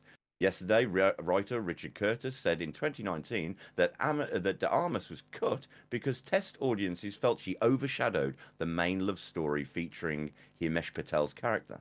He described it as a very traumatic cut because she had been brilliant and radiant in the role. So even Richard Curtis, the writer, is upset about it. U.S. Judge Stephen, there you go, Happy Stephen Day with a PH. Stephen Wilson threw out the lawsuit on Monday. What? Sorry, Steve Fenn. You're Fenn. No, Steve Fenn. He's got the PH. Fenn, yeah. Steve Fenn. The PH. Steve Fenn. Steve Fenn Wilson threw out the lawsuit on Monday and noted that the claimants had amended their complaint 3 times since 2022. Oh, he said that. Oh, carry on. It's where you messed up. I was just about to say, it's yeah, where you messed up. He's fucked up. He said that the second rental from Google showed their injury is self-inflicted. You know what it was? He'd got to the vinegar stroke and Corden came on and he was like, no! Oh, mate. I'm so ashamed. Rather than the result of being tricked, and that they couldn't proceed with the case. Yesterday tells the tale of a failing singer who becomes a star playing Beatles songs after everyone in the world. Everyone forgets about the Beatles, pretty much, that the Beatles exist. That's mental. Absolutely mental. Sorry, my wife's coming because I'm being too loud. So, calm that down. Yeah, so I mean, I think it's obvious that he got to the vinegar stroke, saw Corden, and now feels that he's due 5 million. Man, if it's that easy to sue someone, I may have to look into suing some people. Maybe I can get myself some of that sweet cash. Sweet cash. Like, I'm just thinking about it, right? Before trailers show, don't they put up like that green or red screen? You know, like it's like the green screen is normally like it's a family friendly. The red screen is like the red band trailer. Yeah, but doesn't it say in there like what is seen in here might not be in the final cut? You know, like they do it for games and stuff. It's like not final footage. You know, with little asterisks and currently in development, don't they? Yeah, Currently in development. Wishful thinking. Yeah, but the thing is, how much money has that fucker had to fork out to take Universal or whoever it was to court, Warner Brothers, whatever, to court? I mean, it can't be cheap. I suppose in his head, you don't pay anything until you actually go to court and it's all settled, do you? So, I wonder if he's gonna try and appeal it. He's got it, surely. The amount of money he's going to be out now. Well, I wonder if they turn around and say, "Oh yeah, and by the way, you fucking knobhead, you can pay their fucking fees and all for being a div." They will. They will take him. He's like gone. He's spent 5 million in his head. Yeah. He's like gone right. A house, Ferrari, jet ski, Anna de Armas room. Like, life-size prosthetic Anna de Armas doll. To doll. Encourage Anna de Armas to come round. Yeah, like obviously, date night with Anna de Armas. Like, book that in. I've spent my 5 mil. Wicked. And then he comes out there with a 150 grand bill against his name. He's like, shit. It's an expensive wank. Expensive wank. Right, so I suppose that is all I've got for the news. TJ, you got anything to add to the entertainment news? I do, but. Oh, well, I have something, but it needs to tie in with something. I have a great you need to talk about Starfield because I need to pick up on something for Starfield, which I was wetting myself about earlier today, because I feel that it was a witty, brilliant comeback that also you slapped yourself in your own face with the comment. So you go Starfield, and I'll reverse back to this. So yeah. So obviously this week has seen the early access release of the very highly anticipated Starfield, which is done by Bethesda Studios and done by that twat Todd Leather Jacket Twat. Yes, we know. Todd Howard. So he lies. He knows he lies. But I will say that in this instance, he has, for me anyway, I know you'll go and find the reviews online and tell me it's 7 out of 10. And it's a 5 out of 10. 7's good on our scoreboards, people. 7 is good, by the way. As the scores go, 5 is average, 6 is better than average, 7 is quite good, right? Yep. And to be fair, 10 is a theoretical impossibility. It means that there is not a fault with it at all, which is impossible with anything. It hasn't got many bugs, which is everyone's main concern. And to be honest, I'm biased because I love space things. I'm wearing a Dead Space top right now as we speak. I'm having a really, really good time. However, a lot of people are not. A lot of people are... Well, the reason I want to talk about this subject is because it has sparked quite literally one of the childish wars ever, which is the console wars. Because it's a never-ending war. Yes, it's a never-ending war. And it's a fucking pointless war. Because if you like what you like and you've got this console, then just enjoy what you've got. There's no need to throw shade at another company simply because they've got a game that you haven't got, right? I've got all the consoles, so it doesn't really make a difference to me. And just to be just give some clarity, Starfield is only coming out on Xbox and PC. Yeah. It's not coming to PlayStation 5. It's a Microsoft exclusive, Xbox exclusive, isn't it? Yeah, so. It's an Xbox exclusive. So essentially, all the PlayStation fanboys now are attacking it and telling everyone it's rubbish. I'm sure in a couple of weeks we'll see that it's got 0 out of 10 scores on Metacritic because that's what children do. Yep. They throw all the toys out the pram and they whinge and bitch and whinge and bitch and bitch and whinge. And then all the fanboys on the Xbox side, because again, no one's innocent in this, kids. No one's innocent, apart from the really, really high at the top master race that is the PC race that get everything. And they don't care. So essentially, I've got it on PC, by the way. I've got all the consoles, but essentially I mainly play the PC. I use the other consoles for exactly what I'd use them for, exclusive things. Porn. And Xbox. Well, a little bit of porn. A little bit of Anna Dharma porn. But yes, so essentially, this has kicked off a big thing on Twitter, on Facebook, on all the social medias about some people enjoying themselves because, again, let's be adults here. Let people enjoy things. If you like something and somebody else doesn't, there's no need to trap off about it. Just simply go, oh, it's not for me. Yep. And then leave it at that. However, someone today on Twitter posted, what did they post? Okay. So, Joe Vargas, also known as AngryJoeShow. Angry Joe, yes.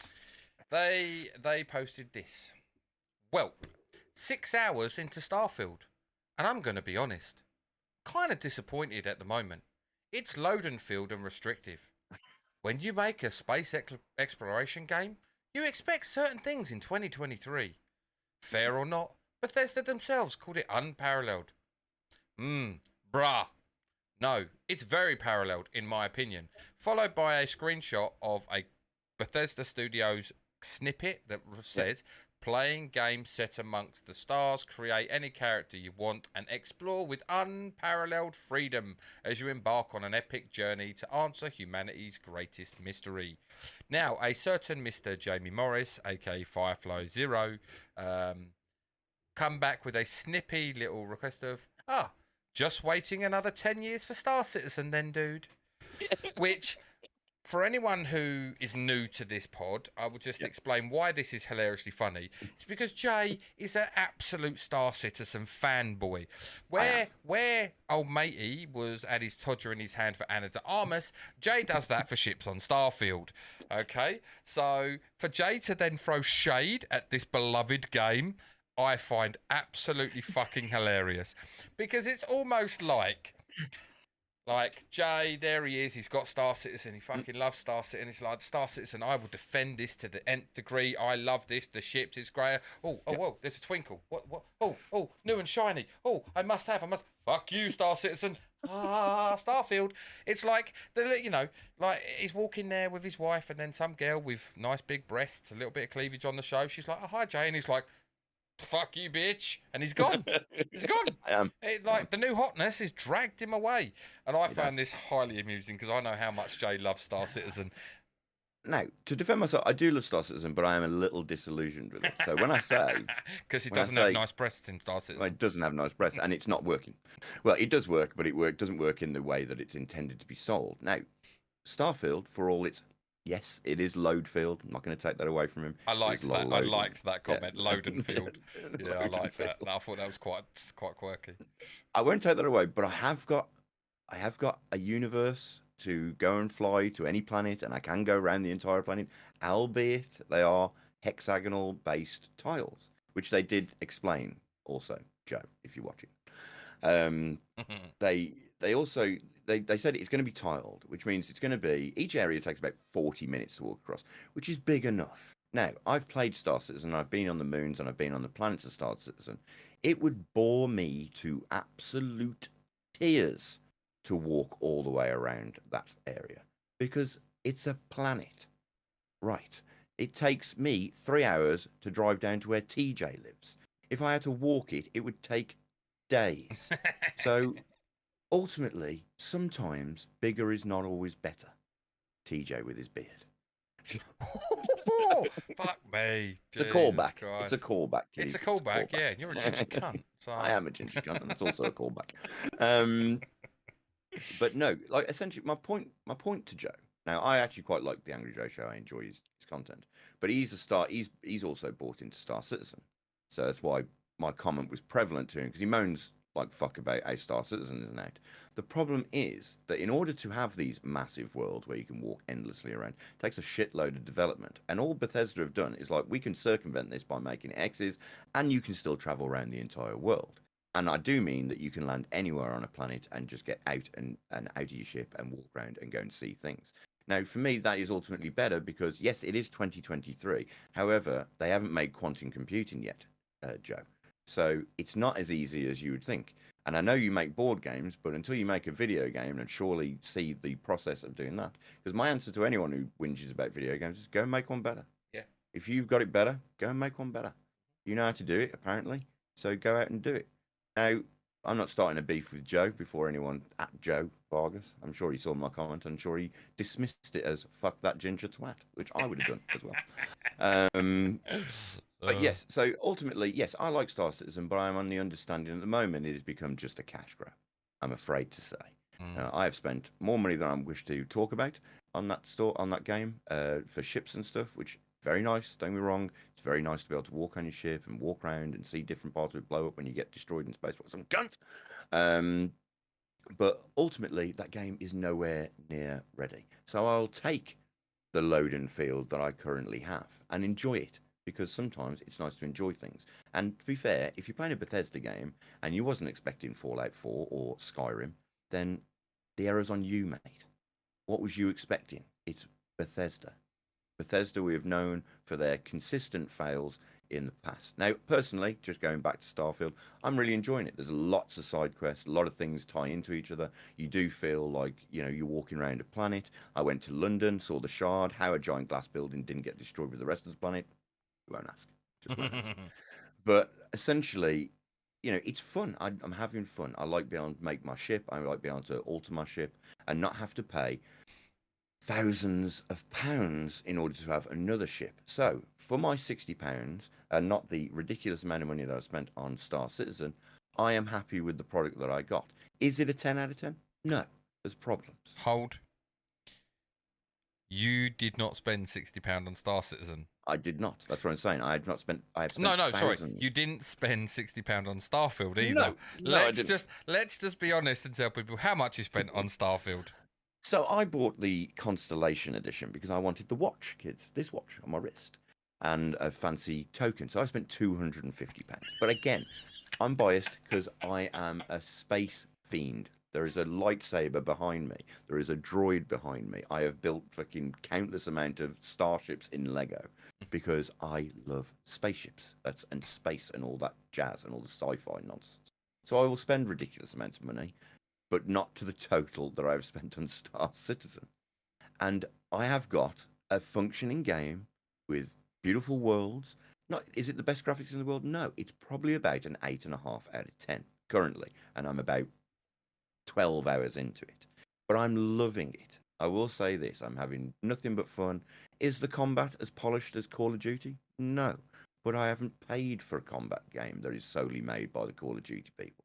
So it's understanding what you're purchasing. Now, yes, there was a lot of hype built for it.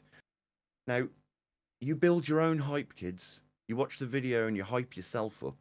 It's not the other way around. They will say things like unprecedented, unparalleled, unfucking believable amount of things you do.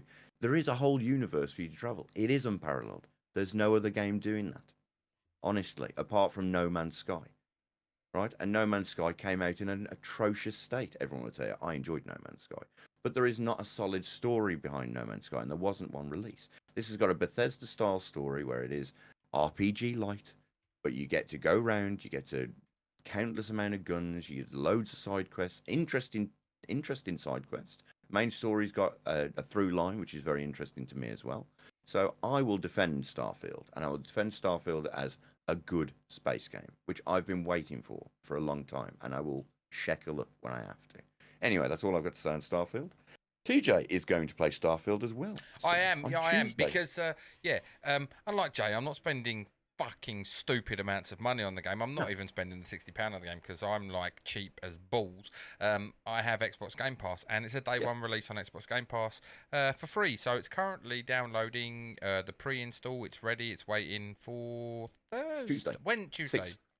6th. Yeah, whatever day that is. Yeah, it's when it comes out. That's Wednesday, by the way, Jay.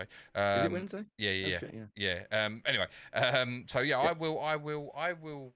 I plan. I'm not a massive space fiend, as Jay called himself. But I am very much intrigued by it. I don't like the flying stuff in space, but I like the idea of the world. I like the idea of the building the ships and everything. So I'm going to give it a go, and I'm going to have a look, and I'll report back next week. Jay will have played obviously a lot more of it by then. I'll have had a little touch on it. So we'll come back to you. We'll let you know what TJ thinks. Because again, the good thing for you, TJ, because Definitely non-biased from this side. Definitely non-biased. You know, not saying that you're giving a biased review, but obviously I'm a little biased. To be fair. yeah, because it's your like your love, if you want. Yeah. You know, That's so whereas I would come on here and like I could talk now about like DBD had the Alien chapter released this week on Tuesday, and we're going to very shortly. And like I have, and like, but I'm going to be biased about that more than say you will, because although you love the Alien franchise, you're not a fan of DBD and its mechanics and its gameplay. So you know, it's that. It's fun to play with mates. I'll say that. I think the game's fun to play with mates. But so if we go on to the DBD thing, so on Tuesday, the Alien chapter, which I have long said since it was announced, to me is the biggest license that they have ever had. They're entering, they're coming in for their 8th year, and they're they've just had the 7-year anniversary. Sorry, a couple of months ago is what I should say. This is by far and away the biggest license I feel that they've got, because this license is it's massive. It's for how big it is. It's transcended so much in culture and in movies and everything. It's like, it's phenomenal. And from someone who joined DBD just after the year 4 anniversary, which was Pyramid Head, the next release after that which was Blight, which was pretty much when I came into the game.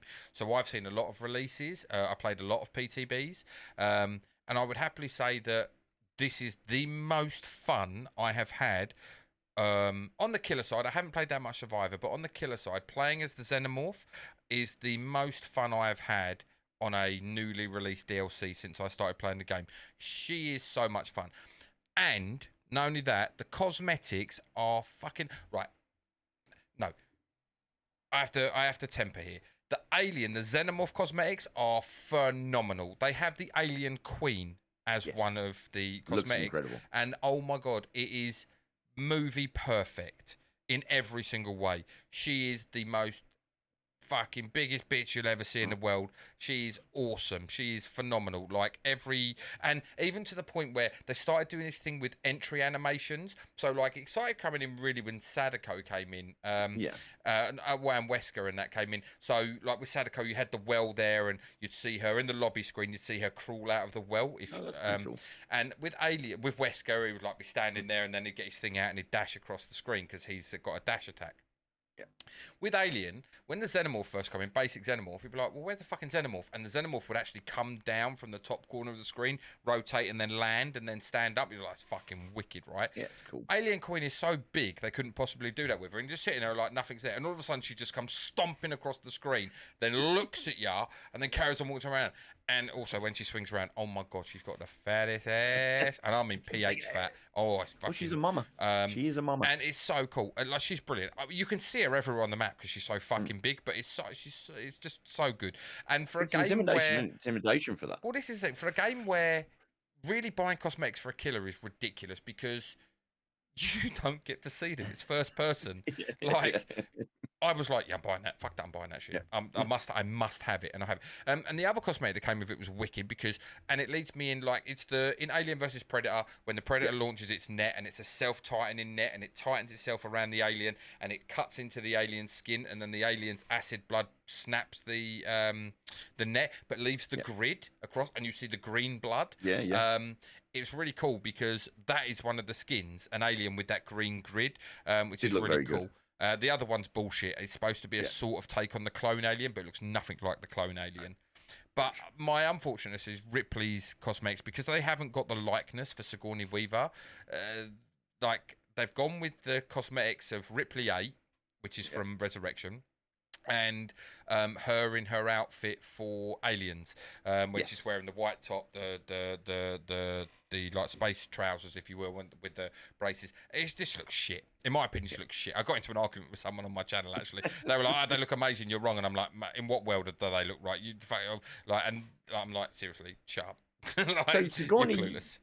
Sigourney doesn't want to be part of any kind of horror thing or something, isn't it? No. So there was, when it officially got announced that they didn't have her likeness, a lot of people were like, oh, it's because she came out and said she doesn't like violence in video games. That's not exactly what she actually turned around and said. Oh, okay. Like, she was talking about video games and she doesn't like gun violence.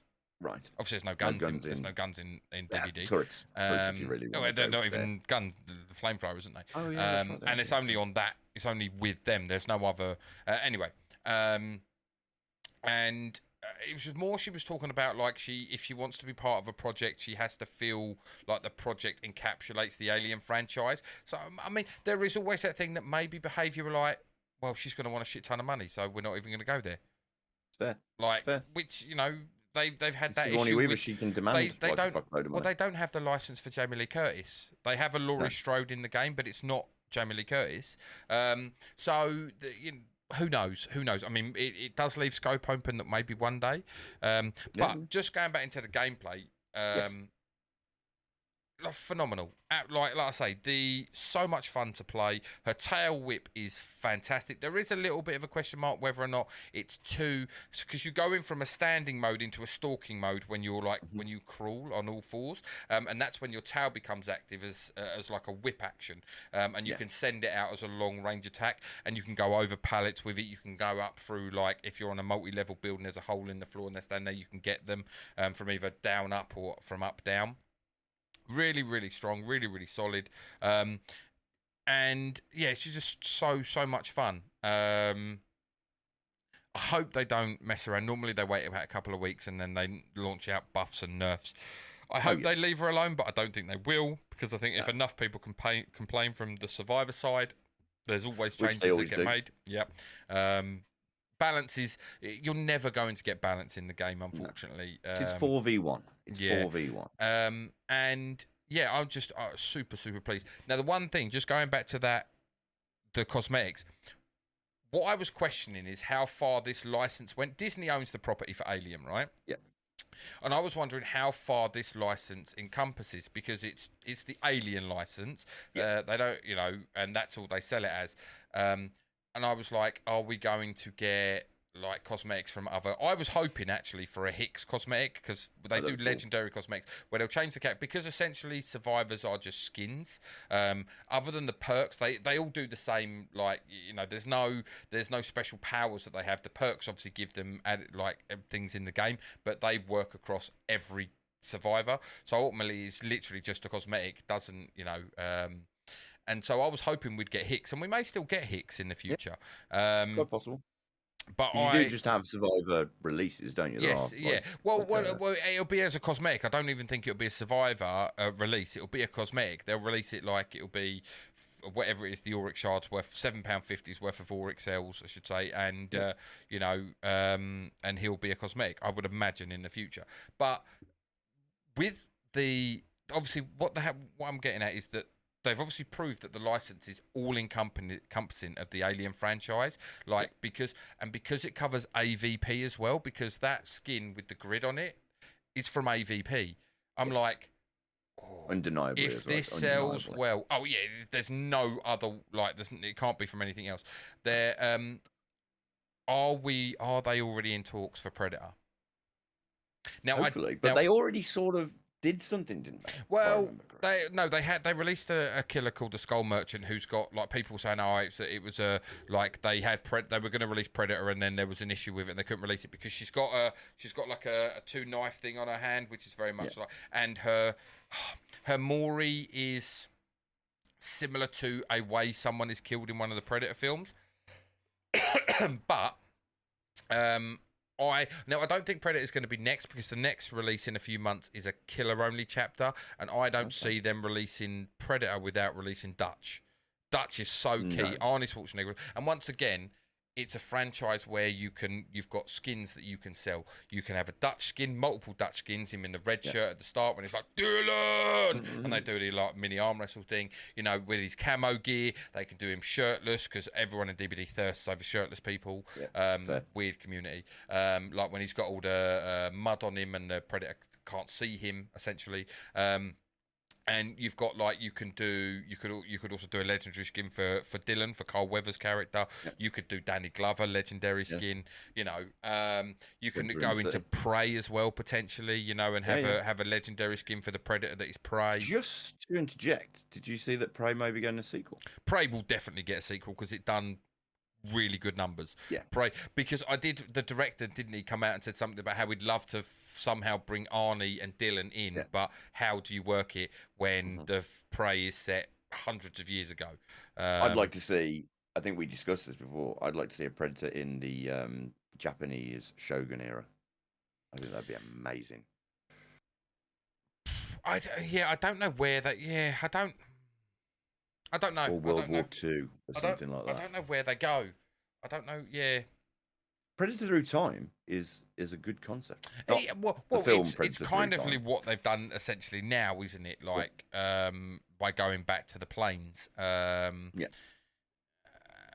And it's a very well done film, and I like the fact that the Predator isn't as technologically advanced as it still has some advanced weaponry, but isn't as technologically advanced. Like the gun, for instance, on its shoulder, like in others, is like a fucking cannon, whereas this is actually like it shoots out darts, doesn't it? Essentially, like like arrows. Instead of being a plasma cannon. Yeah. So essentially, you know, it's more because if the fucker had a plasma cannon back then, it's fucking everyone up. Like there ain't no question. Yeah. Like dump.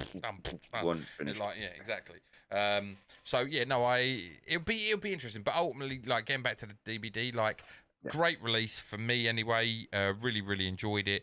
Not a bad price, $9.99. No, I saw that. So not a bad price at all. Or if you've got or XLs, you can buy or XLs and buy in game as well. Really enjoyable. And if considering the last few releases have been original chapters and they've been terrible, this is you've not been impressed. So welcoming, and it's just especially when they have it's a rival but not a rival in TCM. Like it's nice to now have like I can play some Alien, I can play some TCM. It's fun on all aspects now, and like moving forward from a content creator standpoint and from just an enjoyment of a gamer standpoint. Like there's a lot of fun to be had in these next couple of months, which is good because you know it's a game that is now 7 years old and it's still going strong in the horror asymmetrical community. I know there was some disagreements, shall we say, amongst the horror asymmetrical community, especially with TCM coming out. It's the same thing as like it's on a more smaller scale. It's PlayStation versus Xbox. You know, it's the console wars. You've now got the asym horror wars. You've got people because people can't just sit down a minute and go, I like both. People are like, no, you've got to pick a side. And if anyone turned around, so like we say, comparisons. We're a generation of people. We're a culture of people that have to make comparison of everything. You're always going to like you're looking at that and then like there's always something you can compare that to in some realm and you do it subconsciously even like I prefer this over this because you're comparing the two things. So of course there's going to be comparisons because they're two games within the same genre. Like although they're very very different, they're in the same genre you're going to compare. And so for people to say you shouldn't compare this to this, and there's like, no, you should either like this or like this because you can't like both. And if you can't say any bad things about this, because if you're saying that, then it must mean you're on this side. Or if you're saying about this, it's just a bunch. It's online bullshit. It's like the cesspool that is Twitter. You know, it's like what you're saying with Starfield. You know, you'll have people on there that will give it shit reviews who've won't even played the game, but it's just because it's not out of my console. And going back to that, I saw it's the most stupidest take. And now I am like growing up a PlayStation advocate. Like PlayStation was my console. I was a big PlayStation player myself. I've only ever owned the first ever Xbox, and I've never owned another one since. I never owned a 360, never S, X, whatever. I don't even know what they're called now. I've always had a PlayStation. I've had every iteration of the PlayStation. I own a PS5, and as of like 3 years ago, I bought my first ever gaming PC.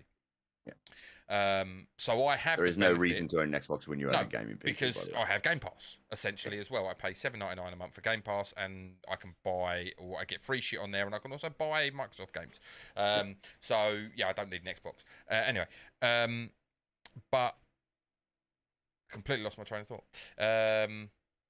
We were talking about you've always owned a PlayStation, so your take is on. Oh yeah, that's right. Yeah, review. that's right. I definitely, and growing up, I've also been on the. Well, I prefer PlayStation. PlayStation's this. I'm saying we haven't taken sides in the war, by the way. And now I'm just like, I mean, my PlayStation is a giant paperweight because I own a gaming PC. The gaming PC is and always will be the far superior machine if you want to. It's not a console, I get that, but it's far superior. It's upgradable as well, which is the important thing. But someone actually got into an argument and people were talking about like Starfield and people, and like someone actually come back at them and said, well, you're just a PlayStation fanboy, like you're only moaning about this because you can't play the game because you don't own an Xbox. And their retort was so fucking stupid, and like it was literally along the lines of like, why would I even want an Xbox because we have exclusives like The Last of Us. And it was like, mate, the game's 10 years old. Don't come to an argument. It's like coming to a gunfight with a knife. Like, don't bring up a game. It might be a great game, but it's 10 years fucking old. And it's on PC, you fucking idiot. Yes. Like, it's not a PlayStation exclusive anymore, you dumbass. Like, that is not the hill to die on. That is not the game to, like, plant your flag and say, well, we've got this. Because they've got this as well, if they fucking, you know.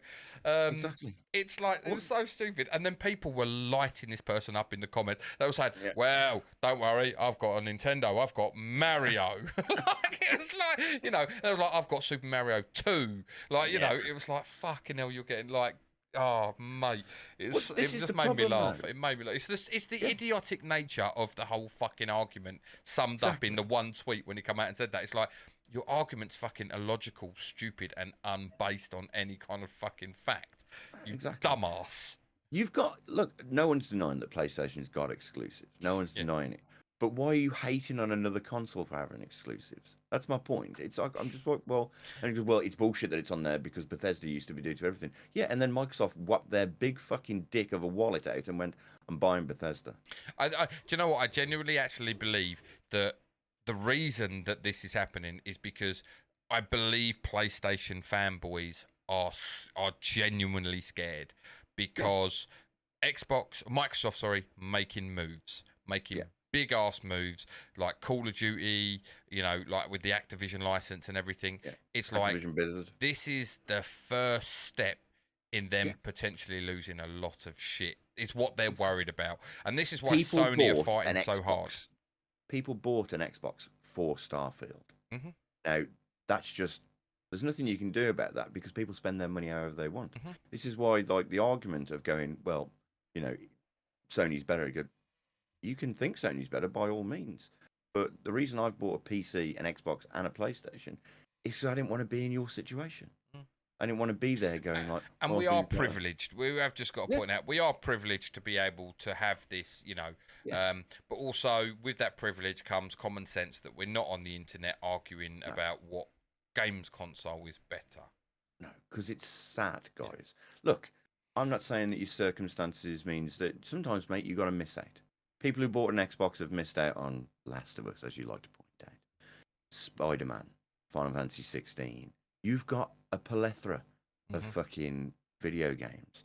Thankfully, some of them are coming to PC because Sony are realising that why are we cutting a whole market out when we could just port it to them? Yeah. I think it's going to be interesting over the next couple of years because our like Rich, who used to do the opinions with us, had a very clear and concise point of how he felt this was going, was that Microsoft don't want to be in the console business. They want to be in the games library business. They want to be pretty much, they want to be like Netflix. Yeah, well Steam, essentially. Yeah. They want to be Steam. You know, they want to rival Valve rather than rival Sony. They don't like, because the amount of money in R&D and development of the console, it's a net loss. It's a net loss always.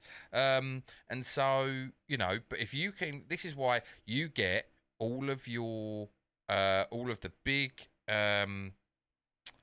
developers under one roof. And you technically own those rights. You can slowly go, well, we don't need to build the console. No. We own the rights. fact, We can sell. Sony, build your console. How about I put Game Pass on your console? Exactly. And I'll take a slice of your money. Exactly. How's that sound? And to be honest, it doesn't like Sony. The only problem is Sony are in a fucking world of trouble at the moment because of overcharging, aren't they? Oh yeah. Sony are in a world of trouble with overcharging on the PlayStation Store. PlayStation Plus. PlayStation Plus as well. Yeah, like That's so. Is that a price hike? Yeah, it's well, people are taking Sony to court, and all, but I heard someone said the other day there's an issue with Steam as well. I meant to look it up. Yeah, there is a court case in America. Man looks up thing on internet. Do. I'm sorry that TJ's looking something up at the moment. Steam overcharge lawsuit. Here we go. Valve Steam. It started last year. Game overcharge arbitration. Right. Okay. Okay. The arbitration claims are related to a federal class action filed by Wolffire Games, a games publisher claiming that Valve uses its monopoly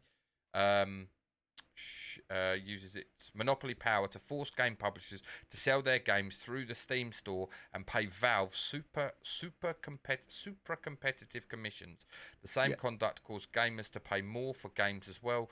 Games consumers tried to bring a class action, but the court ruled out these claims can only be pursued through individual arbitrators. Right. What does that mean? What's that broken down into? I don't actually know, but obviously I'm not smart enough to know. Let us know in the comments if you understand legal jargon, because I don't. Let us know. Send us a link. You can contact us on the email, which is uninformedidiots@gmail.com, and you can email us. It will come through to me and TJ, and we will try and write you back, or at least bring it up in the pod if you get your comments, so you can go and talk to us. Apparently, as of July, Yes.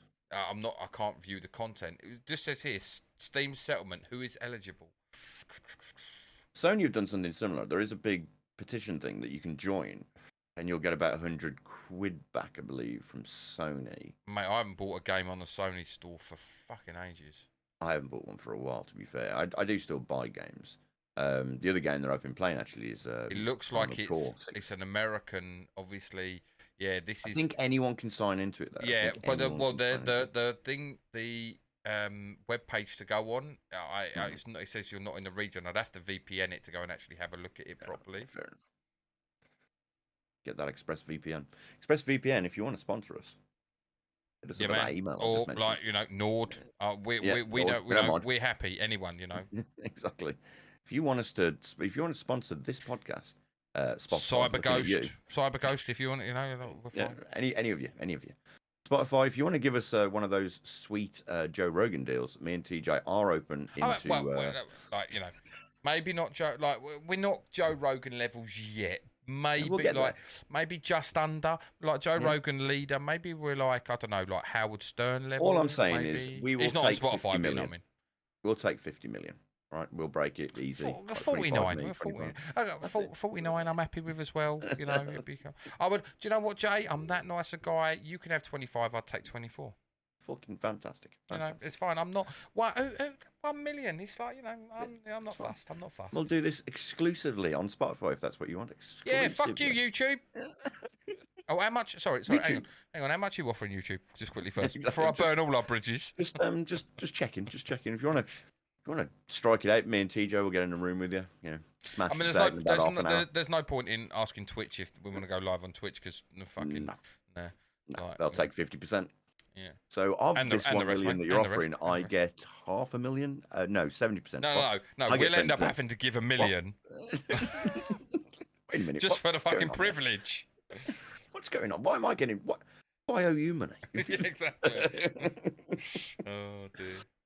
I think that rolls us to our completion, does it not, Neil? Yeah. Anything else you want to bring up? Numero uno is numero uno in the bag. Done. Yes, it is. So don't forget to look out for mine and TJ's obituaries tomorrow when we die and then resurrect next week to bring you another Unfiltered Idiots podcast. So that has been us, kid. I hope you've enjoyed it. Don't forget, leave us comments, leave us a review, give us 5 stars. Oh, hello. Just one last thing. He's got something as well. Because I don't know how far Jay's going to go into. It's like, don't forget, a certain Firefly Zero is now back on Twitch. I am back on Twitch. I have taken a hiatus, I suppose you could call it. I may have thrown all my toys out the pram and left Twitch a couple of months back. But Starfield has brought me back, and I should be back playing Starfield possibly Monday and Tuesday, and then maybe on the weekends. It will be a little sporadic because I'm doing it when the wife's out, so she can't shout at me like she did just a couple of seconds ago. And I will be back, so you will be able to find me over on Twitch, Firefly0 at twitch.com. And of course, TJ is always over there, aren't you, TJ? I am. I'm always over there. Well, always being Monday, Wednesday, Friday. That's it. He's always over there. You can catch him playing DVD, Texas Chainsaw Massacre. You may even see him play other horror games. Maybe he'll do an Alien Isolation run. Yeah, definitely, possibly, maybe. Yeah, definitely, possibly, maybe. We're doing all the Oasis songs here today, kids. But no, thank you everyone for joining us. Do leave us a review. Leave us a 4 or 5 star. If you're going to leave 1 star, don't bother.